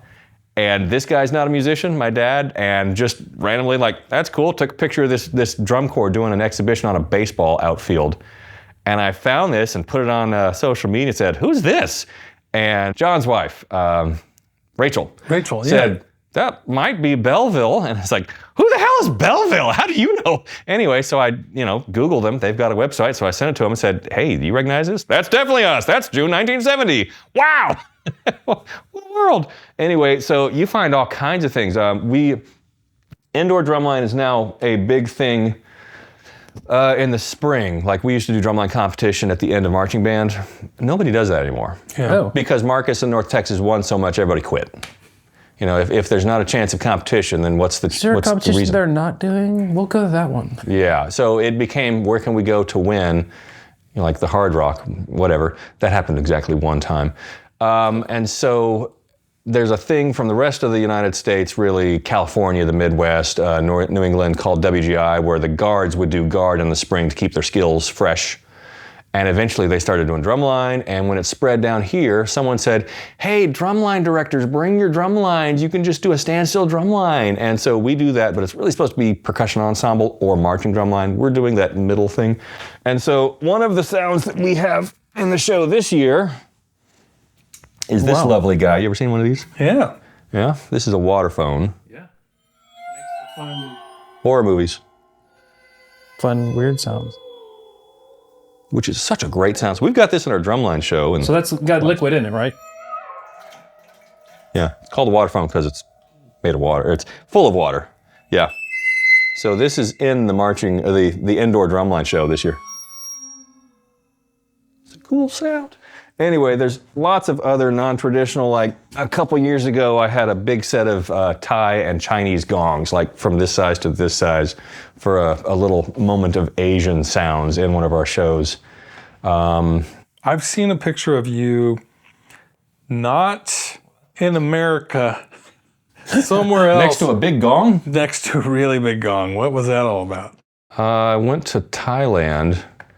And I'm gonna see if all right, so I wound up in Chiang Mai, which is up North Thailand, close to China. Let me know when you get to the I'm not sure which trip it is. I met my wife up there. knee. But also, yes, Ni, also, she at one point said, you wanna go to a gong factory? Fuck yeah! You wanna go to she actually said on the second trip, you wanna go to a drum factory? Fuck yeah! And I didn't bring the snare drum from there, but it's the factory that makes all of LP and Meinl and Shiloh and Sweetwater. Hey, there we go. So you can switch back to my Compu, my Compu 486. So there's me, and this is outside a temple, which is up top on the mountain. Chiang Mai is right next to a mountain, and this is a little tiny village near Chiang Mai called Doi Suthep. And there's a temple up top, and this is a gong on the way up to the temple. So yeah, and it was up high enough that it's chilly, even though you think Thailand's tropical and hot. Well, this was up high, and it's up north. They didn't leave a hammer with this gong so you could walk up and belt it the way that I really wanted to. Headbutt. So you know what I had to do? What'd you have I had to do? beat it with my fists. Because of course I'm gonna listen to this gong. Yeah? Yeah. How'd it sound? Big? Big. Yeah, they so probably didn't want this is in people- the temple. Here's a row of the bells that are used to summon the public or whatever to announce the arrival of monks and things. Different size, different pitch. There's a slightly smaller, that's about an 8-foot gong. But yeah, Thailand's really great for gongs. And the gongs, if you're looking at my screen, this raised center is called a boss, B-O-S-S. Okay. And the gongs in Thailand are much closer to fixed pitch. Like if you think of that note, think of a gong that does that note. Whereas Chinese gongs are the ones you think about in orchestras or whatnot that go, Yeah, there's they're kind of just a all low over the place, spread. yeah. So a crash cymbal is closer to a Chinese gong and a ride cymbal is closer to a Thai gong. The bell. Yeah. The Thai National Orchestra I wound up spending a day with because I was bothering them so much. The Thai National Orchestra is a traditional Thai orchestra, not modern instruments and all that. Here is a storage rack. These instruments are like mid-range gong keyboards that are stacked up sideways. But they have xylophone-y looking things, and they have gong keyboard things. And yes. You just play the particular place on the rim for different notes, or do you know how that? You hit the center of the gong. Yeah, I don't know where. Oh, here's one of the keyboards. Moving my. So each of those raised centers, each of those bosses, this is an octave, 2 octaves. They don't do chromatic music over there. Okay. Like this would be the G major keyboard or whatever it is. I'm not sure off the top of my head. Like a thumb piano, but gongs. Yes. So if you're familiar with the thumb piano, Yeah. which is the kalimba, the same thing, and they don't have the black notes on their keyboard. So if you want to change to A flat, you have to hit the transpose button, which over there is you put that keyboard, put that one away and get this keyboard out. And then up here you see one of the examples of the xylophone looking things, which is called a ranat, which is also the name of an alien species in Star Wars. Snaggletooth was a Ranat. Anyway, are we back on us? Yes. All right. So it was hard to gauge the size of that, but is it open because you're supposed to stand in the middle? Yeah, you sit in the middle and you Okay. play the gongs around you, much like Max Rebo with his Red Ball Jet organ from Jabba's Palace. There you go. A little nerd Little action there. blue elephant looking Yes. dude. Yep. And I don't know if I got a whole bunch more. One of my favorite things from over there, this is not the best picture, but come back to my computer. Any of the restaurants we went to, rice comes with everything. They had bowls shaped like things, so you get rice in the shape of a star, or rice in the shape of a bear, or rice in the shape of a lotus flower, and that was just the way that they served it. It's like, that's so nice. What friendly people. Bear rice for me, please. Yeah. Bear rice. Yeah. One of the first pictures I got, there's a bear of rice. No, it wasn't. It was the first morning, but I think we went back there later. Oh, but I met Tom. This is wax figure Tom Cruise. That's not real. Let's say. Doesn't look like him that much. Anyway. Actually, it's looking more and more like him every day. That guy's ageless. He's 65 and jumping off of airplanes. Anyway, back to generic drum pictures. That's a drum shell made out of marimba bars, and no, it Sure is. didn't sound good. No. It looks like an ice cream bucket. No, it would, Or something, or an ice bucket. it would be better at that. Oh, I like that. I like that as a shell. That's very, very cool looking. So here's some ribs. I do like ribs. Ribs. Now you can tell how old that is. That's throwback Mountain Dew. Anyway, so I was over there, bought a bunch of, I came home with 15 gongs, but the gongs were between this size and this size.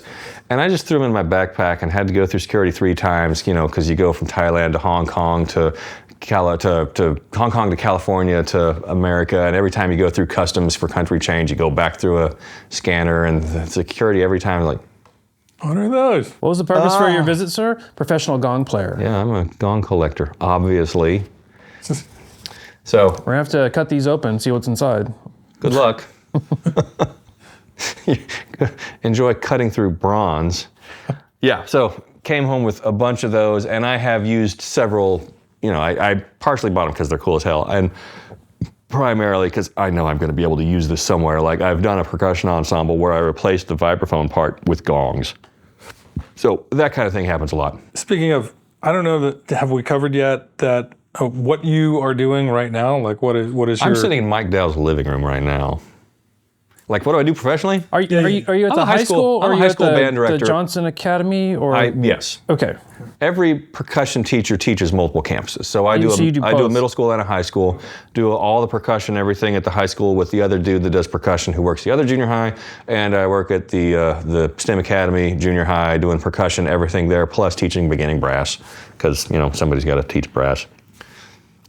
So yeah, do all that. Cough button. So mute.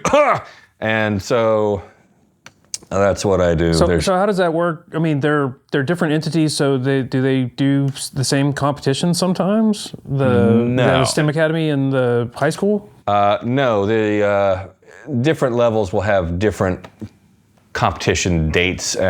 Sometimes we'll do district concerts where these kids come in, play, they walk out, these kids come play, they walk out. But quite often, like if it's junior high contest day, the high school is not doing contest at all. So I'll go there with them and then I'll go there with them. Got it.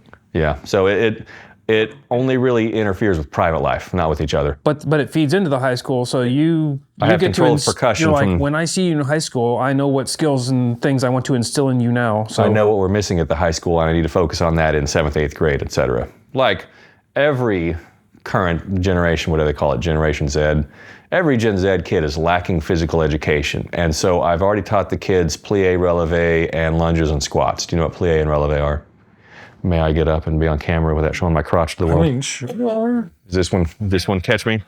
All right, so when you march, much like dancing, all of backward and sideways motion is in this position. So you come up on your platforms with your heels together, and that's releve. Are you catching me? Basically, releve sounds like elevate. You bring your body up, and that's the way backward and sideways marching is done. And this is a tough skill, just that by itself. And then the other skill is plie, which is just bending your knees down like this, which builds your quadriceps. and taught the kids that. Carrying weight when you're doing that. Yeah, so you got to have core strength, which is why I introduce lunges, squats, stuff like that. But like I said, when we were kids, we'd go climb that slope at the park Rankin by Rankin Park. Drive. Yeah, you've been there too. Micah Thurlow did the same thing. Yeah. Climb that we've cliff, all climbed jump it off into and the cliff. slid off of it. Yeah. Accidentally. Yeah. And Who's getting wet in the creek today and crying and going home? yeah, and learning how do you do a jumping somersault? Like how do you do all this ninja stuff from the 80s movies, like Revenge of the Ninja, Ninja Assault. Ninja Assassin is much more recent, but we'd go out and do all that stuff, and kids now play on their phones, so they lack that core muscle strength and coordination, so you got to start teaching that. But it is also kind of unnatural walking on the platforms forward, backward at this rate. That's not natural, so you got to build that stamina, that strength, and all that stuff up. Because kids don't come pre-packed with that anymore. When I started high school, and I don't know, you ever marched, you were in pit. I did cymbals the first year, and then I did pit the second year, and then I wasn't there. But there wasn't anything other than just go that way. Step 8 is on that line, right? And now it has to start with, we're going to do core exercises, we're going to do, jogging, we're going to do squats and lunges to build up our leg muscles so that we can do this, because kids just don't show up equipped that way anymore. I don't think anybody was, I'm trying to think, I don't think anybody was out of shape. If anything, we were all too damn skinny. Mm-hmm. Yeah, and even the slightly larger kids are small by modern standards. Wow, okay. Like if you look at Stand By Me from the 80s, which is said before, the big kid was Jerry O'Connell. Yep. Who was the fat kid that they made fun of for being fat. And it was just Jerry O'Connell. He was normal size. Everybody else was skinny. So that's where we are now, is we have kids with weight problems. Like literally obesity and related health issues. 100%.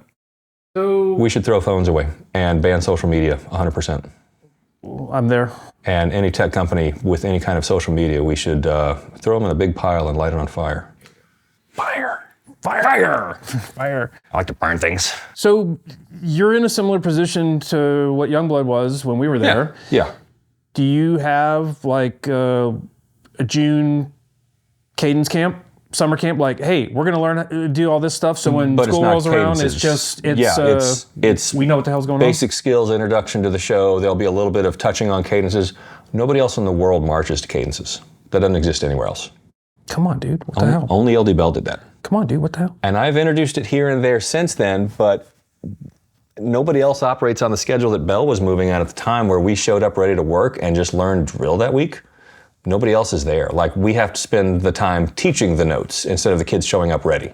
I mean, I will say it was oh crap, high school is going to be serious. I mean, but nobody dropped out, nobody shied away. We were like, okay, we still had fun. It was hot as hell. We'd learn the music inside, and then we'd go outside under the trees and sweat our asses off learning the moves. Yep. And once those were done, we just kept rolling. There could be some weird downtime somewhere, and Youngblood's like, Tylenol. And we would just start marching, and it didn't matter how small the space was. We'd make it work. We're at least doing this and, moving around, and it was so ingrained that nobody thought about it. Right. We just made it work. Clap and go. Because we didn't learn drill for the cadences on, like, I'm on, 2 steps forward of the hash and 3 steps outside the 45. It was just, I'm in a line, they're in a line. I think we did not deliberately do it on the football field. So you could squeeze it wherever. Yeah, and it was like, whatever room we have, that's what we'll do. And if you can only move 10 feet, well, y'all drift 10 feet. Yeah. And if that's the space you got, just get around, make sure you're connecting here, and then you're pointing that way, you're looking for that. But it was just glorious. Squeeze it in. I remember having cadence dreams. Because, it was like 8 hours a day for 2 weeks or 1 week or however long it was.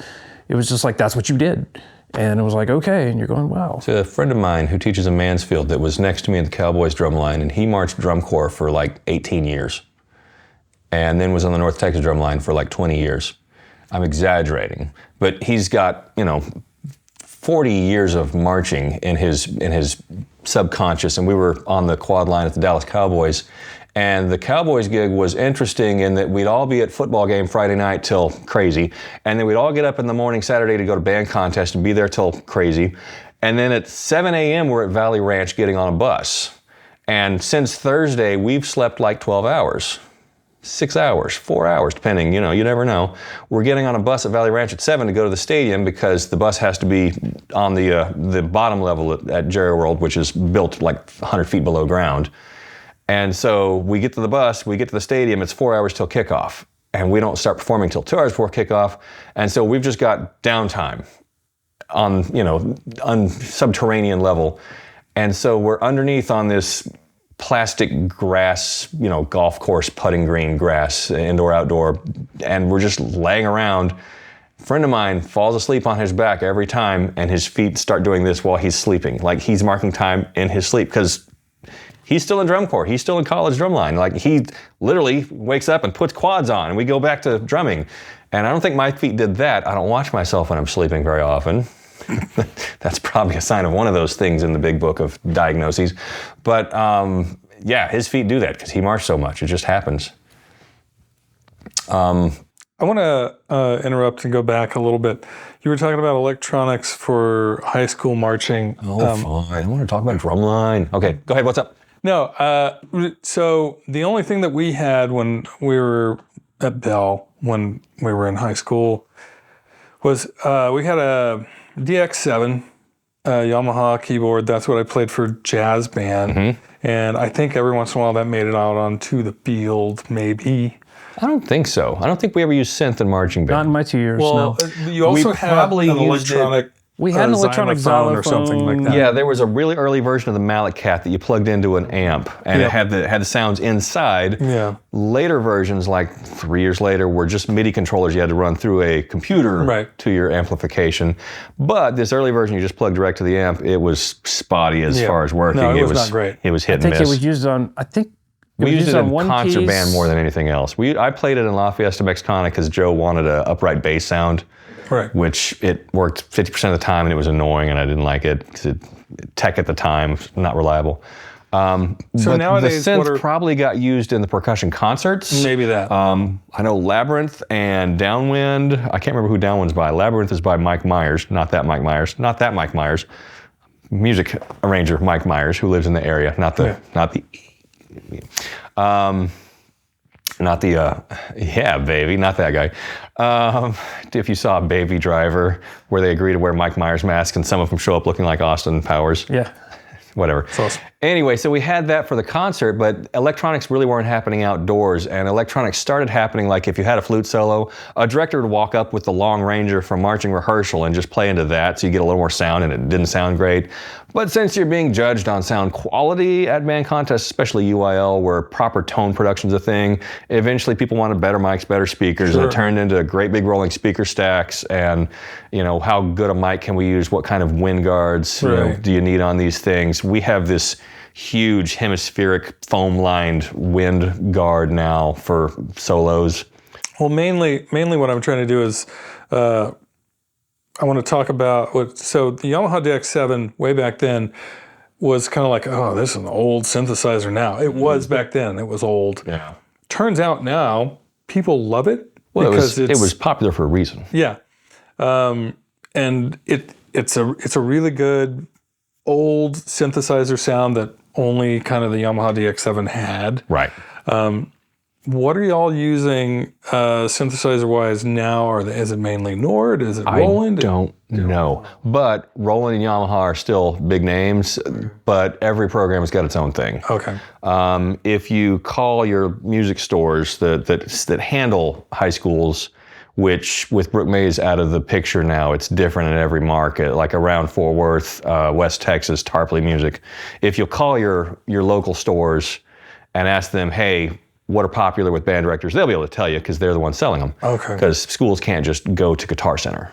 They have to go through someplace on a vendor list, purchasing and estimates and POs, and it's hard to buy things, which is weird because so much money go through schools. Where does it all go? I can tell you where it's going. Anyway, so it's different every place, but you'll find great big powered subs with great big mains like double 12s on each side, and some bigger programs will have 4 across the front. Some will even, do along the front and the sides and go for more of a what's that guy with the Wrecking Crew, the Wall of Sound, the guy that went to jail. Can't think of his name. Anyway, the producer guy that did the Beach Boys and whatnot, go for that where you do have your opportunities for stereophonic effects, or if you need to isolate bass in a certain area, or maybe one of your scenes is the tubas have a feature here, so you move your synth bass over here. this kind of thing, that's a thing. But what the main breakdown is some schools use a lot of wireless, and that's a lot of headaches outdoors with dozens of other groups in the same parking lot using wireless also. Well, it changes with every location. Exactly. So every place you roll up, you have to get out your scanner. Plus, there are now rules in place. You're not allowed to use wireless in warm-up in certain venues. That's right. So you're only able to scan your frequencies as you're on the ramp about to walk on the field, and that's stressful. So we're 100% wired. Yeah. That's what we call a pun. This segment's sponsored by Mountain Dew. This segment's brought to you by stress and caffeine. We're 100% wired and hard connection, but if something show design-wise came up that we really had to have somebody out there, maybe we look at a wireless pack. We've tried all kinds of wireless things, but there's just so many variables that if you don't have a full-time electronics guy on staff, which we don't, I teach 6 classes every day plus before and after school every day. That's that's what a schedule is. I don't have time for isolating issues with the electronics. Nobody else on our staff really does. So you can hire somebody to do that, but that's coming out of your budget. So are you going to do this contest with the kids, or are you going to take that money away and hire a dude to do electronics clinics? Right. There's no such thing as solution. There's only trade-offs. Yeah. Yeah. No, I appreciate the wired aspect. I mean, it's like, we don't even want that to be a variable. Yeah. There's overhead associated with now, we got to replace cables, we got to make sure everything's good, blah, blah, blah, blah. But you're just like, I don't want to deal with this at the last minute. It takes a lot of variables out. Yeah. Which if time is a factor, fewer variables is definitely a thing. In marching band, you've got 3 minutes to set up, and you probably want to have sound rolling out of your mains in 60 seconds. So time's definitely a variable, definitely a factor. So the more you can get rid of, the better. Marching band shows, typically in the past, you get the flag and you start, and 5 minutes later, they announce you when you start playing. Now, they give you the signal, you start rolling, and as soon as you can start making sound, your show can begin. The judging starts at a certain time, but if you want to have a pre-recorded segment playing through your mains as the band's getting into position, setting up props, you can start that so the flavor of the show is already happening. You can set the mood for whatever you're doing. Like the judging will start when the drum judging major starts when that officially happens, like usually a drum major signal, or there's going to be an announcement, and now, and they don't do a whole big spiel like this piece by this player, this person, and this is the composer. It's just, and now the Brownstain, Texas presents Stains, and that's a winner show right there. Brownstain presenting Stains, and there'll be a real quick to the point announcement, and that's where the judging starts. Okay. And you'll hit your last chord at the end of the show. And while you're starting to pack up the pit, maybe the core is still playing something or doing some move. The core of the band is still something happening while everything starts to pack up and get out. So your 15 minutes, 5 minutes on, 10 minutes play, 2 minutes pack up might actually be 13 and a half minutes of performance of some characteristic. Well, I will say, from a live sound point of view, as far as just making PA work, never in my life have I ever come across a situation where, hey, here's the PA, and it needs to be up and running and making sound in 60 seconds. Yeah, that doesn't happen. And so the marching band whole world that is happening right now, that is a whole new thing that never had to ever happen ever before. And you know what it's closest to? What's that? NFL halftime. Oh, yeah. Which I did 2011 with Enrique Iglesias and Pitbull and Enrique's band, and play stops and everything's in a tunnel, and basically they give you the cue when they cut to commercial, you've got people in headsets. You have 120 seconds to be in the center of the field in position and start. And that's not just, you've got to march a band over there, it's like a stage is going with you. And all of it together. So that's really similar. Now, that's why the day before Thanksgiving, we had a 6-hour rehearsal on the field at Jerryland. Yeah. And there was maybe a total of 5 minutes playing in that rehearsal. It was 100%, how do I get the electronics from here to here, and setting everything up upstairs. That's pretty awesome. Football stadiums are not good for live sound. So there's a lot of work to do to make it sound presentable. Yeah. Or at least recognizable. Yeah, and I have a much longer conversation that's not really related to this, but about optimizing systems, and I wanted to talk to you a little bit off camera about like, well, all right, do you hire anybody to tune your system, and is there any sort of that going on as far as your overall EQ of your sound for a space or for general spaces? Level programs, yes. Okay. But that's the program where you've got that school in Hearst has a guy on staff that's not a full-time band director, but he's like private lesson teacher and paraprofessional, just electronics. So that's his job is electronics, and during the school day he teaches trombones. We don't have that, but that's definitely a thing. Someone needs to be there to figure out, and at a high enough level, you do have to have a rehearsal where you're going to tell the kids this is going to be a boring rehearsal. We're setting gain for all of our channels, and that's it. But if you set your gain for all your channels in your stadium and then you go play in a dome for contest, that's totally different now. Yeah. So there's a lot of, we're going to do our best, and on the day of, it's going to suck the first time. And then that's why we're doing 3 dome contests. Or it could be that you find the way or you have the connections that you get a rehearsal in an environment just so you can set your levels. Yeah. Because that's the thing. Used to be you'd get in the, you'd say, we're going to go play Grand Prairie in the Gopher Bowl, which I love the Gopher Bowl, because it was like the bowl, as in it was this many feet below ground level, but it was just enough that the sound just kind of made a blanket around the audience, and it sounded great, right? Even though there's a lot of mosquitoes and all that stuff. But when we play at Pennington, everybody keep your horns up, and that was really as involved as it got. And if you go to Birdville, the wall's not as high as Pennington, so keep your horns up because it looks good, but don't worry about it so much.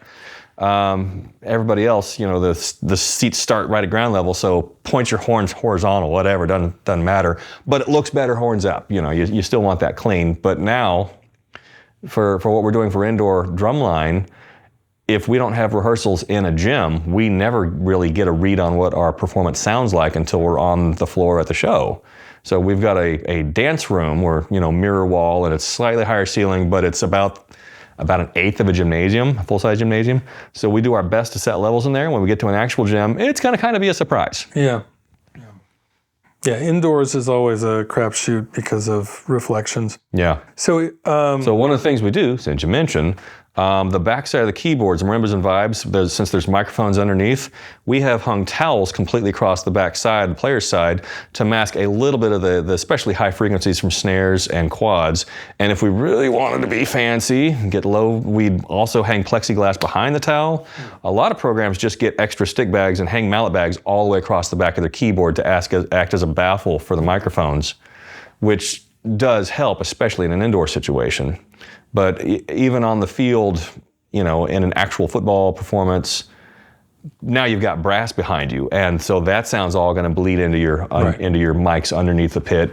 100%. And so if you've got a soloist with a mic right there, and the soloist only plays these 8 measures, you got to turn that mic back off. Yeah. So one of the kids has to know at this point in the show, hit that mic button. That's right. You thought I was going to hit a button, didn't you? No. I know you know better. So. We're pretty far into. We've recorded a lot, and I know that we could probably keep going for days.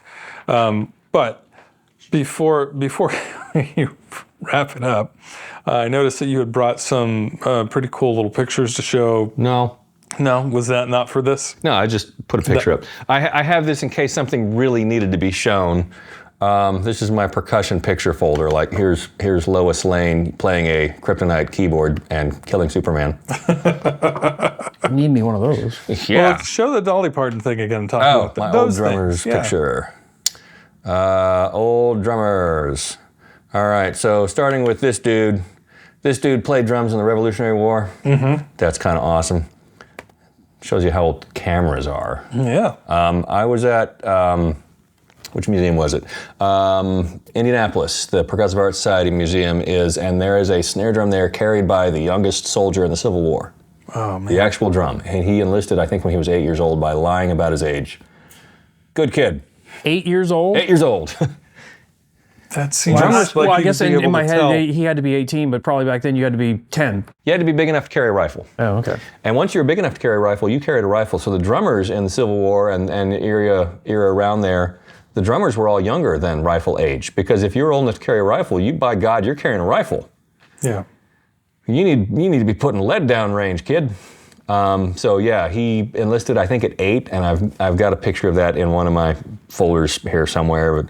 But yeah, I think he got captured and in a prisoner furlough exchange got out and went right back to drumming. And I think he left the military at like 11 or 12. I'm retired from the military. I'm going to go to school now. Yeah, so 12 Grade years school. old. 12 years old and you've got a military pension. Yes. So here's Spock and Batman playing a kit, but it doesn't have any cymbals. So I'm guessing they're just effing around. Is that Adam Smith? Adam West. Adam West. Or Adam West. Sorry, Yeah. Adam Smith. And was Nimoy. the Nimoy guitarist was in my down band. years. Okay. Yeah. That's Hogan from Hogan's Heroes. Yeah. With They're the out stash. Playing a, looks like a cloud badge, or nope, that's a Gretsch. And there's Dolly playing a Slingerland Marcher. And if you look, you'll notice it's missing hardware right there. It is. Obviously, her school sounded had similar great. budget issues to everybody else's. So this is her in high school? Yep. All right. I don't know, like 15 years old or something, but she played in the drum line. And that's Emil on a marimba. And you're not supposed to lay down on marimbas, but Yeah, you're not supposed to put anything on marimbas, but They don't sound good when you land. yeah, you see this right over here, the drum set player? yeah. That's Hal Blaine. That's the most well-known drummer in the world. As in every pop record you know of from the 60s, 70s, he's the guy on it. He played for Wrecking Crew. Okay. And there's Glenn, what's his name? Glenn that played for the Beach Boys and whatnot. He was also Wrecking Crew. This is one of the best basses that ever lived. That's Carol Kay. Oh, yeah. Anyway, there's Herman. Nice Rogers kit. There's Jackie Gleason. Mm-hmm. And It looks like he's on a train or Jenny a boat Jones. or It something. does look like a train, and it very well might be. Okay. That's the jazz car. Yeah. Yeah, 3 cars up is the jazz car. Yeah, I was looking for music theater. Oh, that's toward the back. Yeah, there's Jerry Lewis. There you go. And I never really looked. That is a Ludwig. That's a Ludwig Superphonic. That's an LM400 snare drum, and that looks to be like a sky blue finished pearl. A sky blue pearl is what the wraps were called back then. That's really close to mine. And there's Johnny. And there's Johnny. I have no idea what that kid is. That's crazy though. That looks like almost like precursor to rototoms or something. I don't know. That's something like that. Pancake drums or something. That's Johnny back there, but obviously Buddy's drums. Mm-hmm. Yeah, and that this guy looks familiar, right? Yeah, he does. Is that Tony Bennett? It looks like it. And Johnny. Wow. And there's Neil. Yeah. This I've read is Neil's second drum set, and that's his first drum set. There you The go. red Slingerland. He liked red. When he switched to Tama in the 80s, he got red. And this is his second, which is a cool Rogers. That's a Swivomatic mount there. They gave you better adjustments. Oh, yeah. So you have these pictures because you obviously enjoyed them and you love drums and all the I'm a things. hobbyist, but yeah. Do you pull these up for kids in the junior highs and the high schools? If I did, they wouldn't know a single one of those They'd be people. like, is that you in high school? I have high school kids that ask if I was a hippie. Like, I wasn't even alive then. Oh, are you a boomer? Like, I wasn't even alive then. But I want you parents are to, boomers. you've got to be making some kind of a difference like this, because even Mike and I talked about this. You ride to a performance with Youngblood and he throws Rush in the tape cassette player. If you're in the van or the Ryder truck, that was the beauty of the pit. I was like, we got to ride in the Ryder truck. Right. Me and 1 or 2 other guys, because we were the mules. Yeah, And back when that was allowed. and he'd get in there, and you know how he drives, where he's over the steering wheel. Oh, I've never been in the car with him. I've been in the back of the white van. Really? Yeah. Okay, but I mean, he like hugs the steering wheel. You know, like and his face is up in the dashboard, and that's how he drove. I didn't But he know would that. put in a tape, and everybody just shut up, and then he would start telling you stuff about it, which was educational and fun. So Yeah, like the history and whatnot. And he's like, oh, he's playing a so-and-so, and do you hear that little twinkle thing in the background, this? And like on YYZ, which YYZ, whatever. You know, we're Americans. You know, when the kind of naughty. lightning crash thing, he's like, oh, it's like a piece of plywood with this thingy there. And you're going, okay. Gustav Mahler. But I know you've got to be doing that. You know you're doing that in some way. I for am these trying, kids. but there has been a generational shift from X to current. There's been a complete change in pop music. That it used to be that we listened to pop music for entertainment, and they have pods in their ears all day long. Music has become a background, and as a result of it being a background always there, if something's easily available all the time for free, that means its value is here. So music's not the same as it was for current generation as compared to our generation, earlier generation. Plus, if you think in the 80s when we were in junior high, if you start thinking detail, even the hip hop movement, which was brand new when we were in junior high, there was a nostalgia thing where like hip hop acts or pop bands, rock bands were doing covers or versions of songs from the 50s and 60s. Right. Like you remember the Mac the Knife, Mac Tonight McDonald's commercial. Right. Well, that's Bobby Darin. Fat Boys did Wipeout. Two Live Crew, if you remember them. They did, what's that? Do-Wah-Diddy. They did Do-Wah-Diddy as a hip hop thing. There was a Corey movie, Corey Feldman and Haim, I think Dream a Little Dream, that had a tune called Rock On, which was a cover of a 60s hippie tune. Is that where they went driving? No, that was License to Drive. Okay. Rock they were in a lot of movies together. That's true. That's why you can say it was a Corey movie. Dream On or Dream a Little Dream was like a body swap story. It was Freaky Friday, but they switched with elderly and with whatever. But like 60s music was still relevant to us, even though it wasn't what we listened to. We knew 60s music, like our band was playing Get Back by the Beatles. We're playing Thousand Dances, which we still play Thousand Dances, and kids don't know it's a song. They just think it's a band thing. Yeah. That we had a connection because music basically was a stream that led to us. There was a change in the 80s into the 90s where it became very computerized and very disposable, and that connection stopped being there. And I'm kind of, it's sad, and I'm worried that music doesn't have the same connection for young generation that it did for ours and previous generation. Yeah. Like even when I was in the 90s, I at that point had kind of stopped listening to FM because it wasn't good anymore. There was a lot of boy bands and overstudioed overproduced stuff. Yeah. Like the remix thing and what's that guy? Fatboy Slim. Yeah. Listenable but disposable. Yeah. You know? And all those are samples from records of the 70s and 60s. Exactly. So if you listen to Sir Mix-a-Lot from the early 90s doing Apache from the 60s, Apache is a hellaciously good song. Yeah, exactly. That's a fantastic song that Sir Mix-a-Lot does, and it's a fantastic song. And tell me what hip-hop banger from the last 15 years really stuck with you? No. They're here and gone. Right. It's kind of flavor of the month, and I ran into that first when I was playing at the world's largest haunted house right next door in Fort Worth, next door to where I live, not here. 'Cause we started by just banging on trash and being painted up like zombies and stuff. And by the next year, we figured out it's just too hard to get enough volume. Here's the cast picture from the first year. This is a bunch of highly trained professional drummers. And wait, are you on the left? Which one are you? Oh, that's why I don't recognize you, because I shaved my head. Oh, you actually shaved your head? Actually shaved my head, which was cool looking. I looked like a zombie mannequin. However, we were wearing basically grease paint stage makeup. So since I had no hair, the makeup went all the way to there. It took an hour to get out of makeup. Yeah. Anyway, this is a couple years later. That one needs to rotate. Where's the really good one? There's the really good one. So when we were the second year, we decided to add music to the what we're doing. So we're playing rock, pop, hip hop, whatever, and drumming along with it on trash. Like you can see, there's just junkyard things around us. Drumming along. By the way, the color stuff is all neon. Black light. It's black light. So we're like floating colors. And some weeks I'd have the makeup guy just do diagonal straps across my face or do black light tattoos on my arms, whatever. The haunted house called Cutting Edge, and it's multiple Guinness record holder, and it's fantastic. And they do a zombie shoot occasionally called APOC, which is great. They give you an AR-15, not real, but you go through and shoot the cast. It's like a first-person shooter game. Cool. It's so much fun.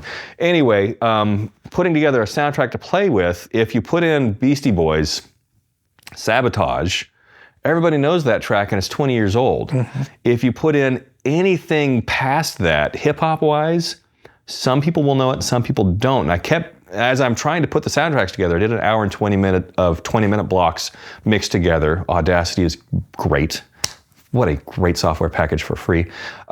With sound effects and weird, like take a vocal thing and turn around backwards and put a loop on this part of it. So it's just kind of freaky and unsettling in the midst of other pop music stuff. trying to put together things we can play along with that will have some kind of reaction from the crowd as far as what they recognize, what they like. I, for 2 years, could not find a hip hop track that actually had some degree, like even partial, universal recognition and legs beyond the month or two that it was popular. And I eventually gave up. There was a lot of stuff like Chemical Brothers or Prodigy where it's just instrumental-ish, like sound effects we're drumming along to. That works fine. And there'd be like Manson or Beastie Boys mixed in with it. And if I wanted something else, it just had to be something that nobody knew that we're going to be drumming along with, whatever. But I could not find hip-hop that really had lasting value. Yeah. Not that I don't think hip-hop has lasting value. I think that it's been, since its inception, well, I should say since its rebirth around 91, where it became 100% gangster rap, and I'm saying 100%. Before 91, there was like suburban hip hop, and there was street hip hop, and there was they're like De La Soul was kids from the suburbs talking about high school, which related to me. And then Beastie Boys was Jewish kids from Brooklyn talking about New York and bragging about stuff that they obviously never did, and being hilarious while they did it. And then like MC Hammer was a baseball fan that liked dancing and had a big production and just talked about how cool he was and cool. And then in 91, it turned into a lot of over glamorizing shooting people and being mean to people, and I'm putting it in those terms because that's really what it is. But the whole industry went there, and it became 100% corporate commodity. Like we're going to make this thing and we're going to make a bunch of money, we're going to get out, and not I want to build a career that will last. And so when you see things like Usher does the Super Bowl, yeah, you remember some of those tracks, but is that the soundtrack of your life? No. And maybe a different generation, maybe Usher was the soundtrack of their life, or Rihanna was the soundtrack of their life. Beyonce certainly is that to some people, but that's not hip hop. Taylor Swift is that. That's not hip hop. I frankly don't get the Taylor Swift thing. Anyway, I'm not an American teenage girl. Let me go. I'm one of those things. So that's a shortcoming of hip hop that I first discovered there, that the current generation, I think, they haven't put it in those terms yet, but that's a thing that I have. Like when I found out I liked Pink Floyd in the 90s, I was able to listen to Pink Floyd all the way back to the 60s, and it still connected with me. Yeah. It resonated. I don't know if it was The Wall or Dark Side of the Moon that was your first kind of like, oh, okay. Animals, okay. Mine was The Wall. And then I was like, okay. It was kind of like any band I got into. I was like, well, what was the album before this? Does somebody have that? Can I borrow it? Or this? And then you're like, oh, I like this. And then you keep working your way backwards. Yeah. And eventually, and you're right, you could tell the progression in your head. You go, oh, I can see how this is older, and this is kind of related to what I liked before, but it's different. And it bridges the gap. And you hear the evolution. If you listen to Piper and Saucerful, that sounds totally different from Animals. Because Animals is the darkest, most punk version of Floyd, and Floyd in 67, 68 was a hippie band, a British hippie band, which is totally different from American hippies. It's like totally different sound there, but if you listen to all of it in order, you get it. It makes sense. If you listen to LL Cool J, he's got some funny songs early on, but then it's just listen to LL talk about how cool he is. And yeah, that's entertaining, but that doesn't really... there's not the connection there. I don't see as big of an evolution. Right. Yeah. And that, since you mentioned in the car, streaming, I don't do streaming other than I'm looking for something, so I go find it on YouTube. I don't have any subscription to any streaming, because if you've got streaming, if you find a song you like by Floyd, you can go listen to the entire Floyd catalog today. That kind of, because it's so easily gotten, it's the economics curves. If the supply is infinite, the value is infinitely low. And if music just turns into a background sound and it stops being a art, it stops being a communication form that means something. We kind of talked about that with a previous guest. It was more so on when we were growing up, you were into a band, but a CD cost $12, and that was make sure it cash. And so when you bought a CD and that one song was great and the rest sucked, now I got to go to Half Price Books and unload this crap. Or if your friend had the previous album and you have the current album, then you'd swap. Right. And you're like, and it was hard to get, and if there was an import, like I want to hear that version, which is never going to be played on the radio. Right. You had to hunt down a specialty music store or maybe order it. Yeah. Or I remember getting up at 6 a.m. because I had to get permission to make a long distance phone call to England to Lightspeed Records to have my dad's credit card to order a certain import of a band I like to get it mailed to me type thing. And then, but I already had to have all my nickels and dimes and lawn mowing cash ready to provide that to my dad for this transaction. Yeah. You had to work for it is what you had to drive to a college town like Austin or Denton to go to their big music store. Yeah, their big like independent. Whatever the big one in Austin, I have been there a couple of times. I can't think of the name. Mars Tower? Or probably, yeah. Or in Denton there was End of an Ear? Yeah, there was a couple I think that are gone now, and eventually Half Price helped fill that in the suburbs. But you'd go looking for music, and that was where you went. But now it's just all there at a finger. It's like, what are you doing today? Oh, I'm going to the mall to hit Musicland and Camelot. I'm trying to look for something. I'm trying to find the 1972 release, whatever. I've never found on CD Rush's first album with Working Man. Like that was one of the last released. So yeah, that was a thing. So I don't stream and I don't do that in the car, but I do have an MP3 CD player. So I will, once I have all of an artist's CDs, I'll burn it all onto one disc and listen to it chronological. Like this morning was Alice in Chains. Oh, cool. Starting with, what was their first one? Dirt? No. Facelift, then Dirt, then Sap, then Jar of Flies. Now I'm on the self-title from 95. So you listen to an artist front to back. Like I have same with Stevie Wonder. I've listened to many times, starting in 71, not little Stevie Wonder when he's doing covers, but actually writing his own stuff, all the way up into the 80s. And you can hear the development of the musician and all the music, makes sense as a unit. Or Pink Floyd, like we were saying, you listen from Piper all the way up to Endless River, you hear the development of the artist. Whereas if you listen to most modern pop, you'll hear the one or two that and a bunch of other that the band wrote these and the 3 hits that they have somebody else wrote for them. Maroon 7. Have you ever heard their first album? No. Got that one really funky, good rock tune. I can't think of the name, and the rest of the album totally sounds different and totally is awful. Because somebody wrote their hit for them. Like, here, this is going to put you on the map and, just fill it out with an album, whatever. So that's the way I listen to music. And it started as, I'm going to listen to all of Tchaikovsky front to back because I went to school as a musician. I, study scores and listen to classical and go to symphonies. But listen to pop music the same way so you get an appreciation for the actual music. But the point of it being, I've got a connection that our generation has with music, that music means something, and it's so easily available for the current generation. I don't know the music means the same that it does to us. I think there is a glimmer of hope. I watch some programs I've seen it, but my daughter goes to Waterloo Records downtown. Cool. Buys vinyl. That's where Napoleon went. And listens to albums. Cool. So it's they're out there, and I think it does mean things to. I talked with Diane and Jonathan down outside Houston. Their kids are into music in a way more similar to what we are. But most of my students, and I don't know if it's a culture thing or it's not the numbers, that contact, that connection's not there. Yeah. Does that make it easier to find the students that have that connection, or you're just saying it's kind of bland across the board? It's kind of bland across the board. Because they all know the current thing, but it's like a wax tablet. After that's the current thing, because we all had our wipe little it off groups, and you've got the new current thing, and what's the old current thing? These guys are into rock, and these guys are into hanging out with the black synth t-shirt pop, crowd, and these guys are into rap. Yeah. And then there's overlap with whatever the radio's playing. Well, think about what FM sounds like now. Not classic rock FM. FM is almost all hip-hop or hip-hop-influenced sequenced computer music. It all sounds that way. So it's all gelled into one orange-brown homogeneity. Does there kind of a translation with you observing this, kind of being outside that, going, what's evolved, what this has evolved into with what you're doing for work, as far as you were saying that, you guys have to pay $4,000 and $5,000 for a piece.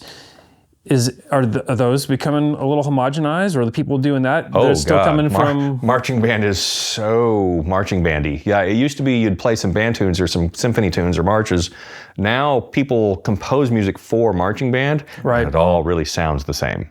Because it's like, oh, here's the big hit where everybody stops and blares. There's a formula that works for marching band that was just beginning to be unlocked when we were in school, that I think the Cavaliers were the first to really unlock the capital M, where it's, you know, big opening and like the intro turns into the big hit, turns into the this, becomes this, and this is the we call it sonata allegro form, and it's existed for hundreds of years, but making it happen in 7 minutes is what marching band is. And so once the formula was a thing, it stopped being, let's play this for our opener, let's play this for our close, and it turned into, here's the form, we'll do this, our ostinato, arpeggiated form to here, to have an impact here, then we'll have this second ostinato happen that takes us to this little melody will happen here, and then we'll have a third ostinato that takes us here, and we'll have this melody, which is a version of this melody, and you can make an entire marching band show with like 1 or 2 scraps of music. Do you know Rondawala Turk?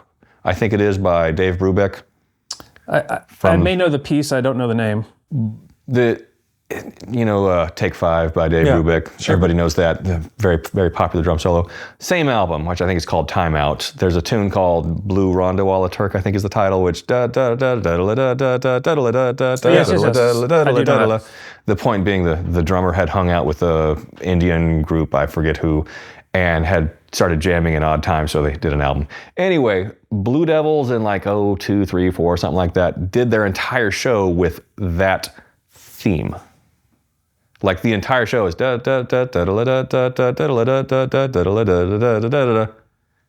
just keep doing different things with it, but that's the entire show. I think that's kind of cool. It's kind of cool, but if you go watch performances, like go watch 2 hours, and every 15 minutes is one idea stretched for 10 minutes, it gets kind of thin. Yeah. You know, if you're comparing that to, you know, what actually is happening in the symphony. That should have been the drum solo portion. Right. You know, like, that's a good idea. Do it for this long. And yeah, you're doing a loud version, a quiet version, a loud version. You've got a spread out version where you have da da da da da snare, snare, snare, da da da da da quads, quads, da da da da drum, drum, drum, drum. Yeah, okay, you can do lots of things with it, but still you're doing one idea, and marching band's gotten kind of that way. When I was in college, my last year I was the tech for the band and not actually marching.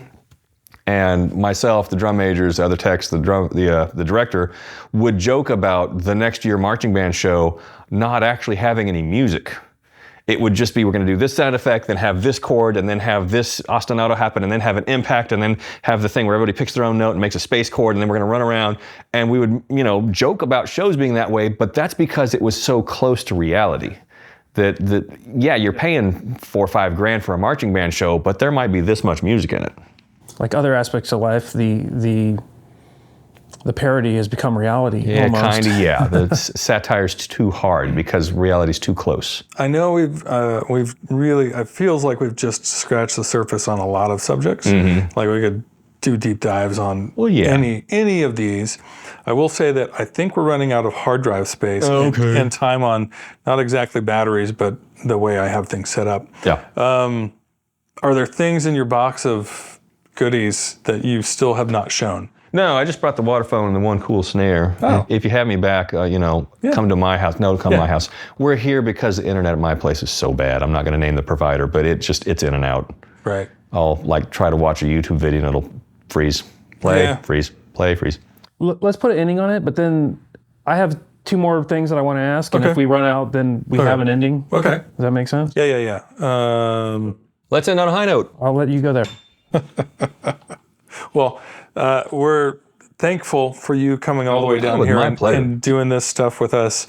We're glad to have you. Are there any questions you have for us? Yeah, it's good to see you guys. I haven't seen you in a while. Yeah, I drive by. I haven't even added up. I drive by Merrill Road, drive whatever, all the time because my mom still lives over in that neighborhood. Well, I mean, you just were in cross Morrisdale? Pipeline, yeah. Okay. I kind of remember you were driving there and you're on the right somewhere. Yeah, well, we moved in 8th grade. So we're over close to what used to be Soda Grande. I forget the name, West Elm Hills now. Yeah. Closer to Central. But I drive Wade to and from highway to get to her house all the time. Well, yeah. My parents moved in 99. Oh, yeah? They moved a whole half mile away. They're on the corner of Shumack and Forest Ridge. I know where that is. Okay. Yeah. Or catty corner to what used to be St. Vincent's. I drive by there all the time. All the dudes that we went to junior high with lived in that neighborhood. Yeah. Like the Roof brothers and Chris Wright and whatnot. Rebecca Waldrop lives there now. Yeah. Yeah. I That was ran your into her class. Yeah. recently, yeah. Yep. Definitely. That's right. Rub back, huh? Yep. Cool. She had a Honda Civic. You remember a lot of things. We did Chinese fire drills in that car. There'd be like 8 of us. And So I say, we'd how many people did you fit? Remember Dave Chase's car? We had 18 in it once. Yeah, especially on Social media didn't exist. Friday night after football games. Head to CC's. We'd go Taco Bell or CC's and then go down to Rickle Park and just be idiots for. Play that hide and seek game that I Thing. won't mention in your podcast. There you go. What? Huh? I don't know what you're talking about. Get you guys canceled. That's a good time to wrap this up. Thanks for being on the show. Good night, everybody. No, it was really good to have you here, so thanks again. Thank you. Really appreciate it. Awesome. Mics on mics, yeah. The two things I want to get into, because you're kind of in this Youngblood position, remember how he was like, all right, we're going to have these rototoms this year, and so I'm just going to rent the welder and build a rack and do this and that. Because of your, is it Tom? Was the machine, Jim, sorry, 3-letter name. Because of your experience with Jim and the machining and all that stuff and your position you're in, is that a thing that you do? Even independent of my history with Jim, yes. Okay. I've been building and making stuff. When we were little kids, I took apart all of my toys, even the electronic stuff. Yeah, like my X-Wing fighter, pieces. Yeah. Yeah. Good at taking it apart, not always putting it back together. That's why I kept doing it, get better at putting it back together. But let's see, what year was that? 2021? Oh, is this labeled by year? Yes, it is. See if I can find. For indoor, we didn't have enough players to do a full bass line for indoor drum line.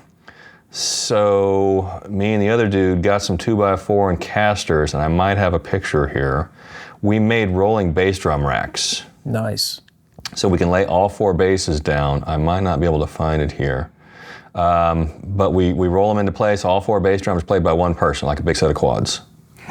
Nope, that's fall with some clinicians. This guy here, if you're looking at my screen, that's Aaron Capers, is a former student of mine. This guy, Maverick Peterson, a former student of mine. Nice. Both of them successful professionals in the field now. I might not have a picture available of those rolling racks. We use them every year though, because you can put 4 kids in the bass line, or you can pull 3 of them up front and have another marimba, another vibe, another effects player. Right. So yeah, so that's definitely a thing. My first job, we had old concert keyboards, marimba vibes and everything, but I wanted cymbals on every keyboard because we didn't have enough cymbals in marching. So I told the kids in shop, hey, I'm gonna go buy a piece of metal, like steel, this big, this thick. I'm gonna bring home 10 feet, I need you to chop it in 2-foot sections. And so I got them to chop it and then pop some holes in it, drill some holes in the frames, and weld a 1-inch tube onto it and mount cymbals. Like, this has always been a thing that I do. If I want more things, I will make more things. Yeah, it's not like, oh, that'd be cool. It's like, how do I get there? yeah. Yeah, what's the way that I get there? And in fact, right now, I don't have any pictures here, but this is the Ice Pirates from the 80s, if you're...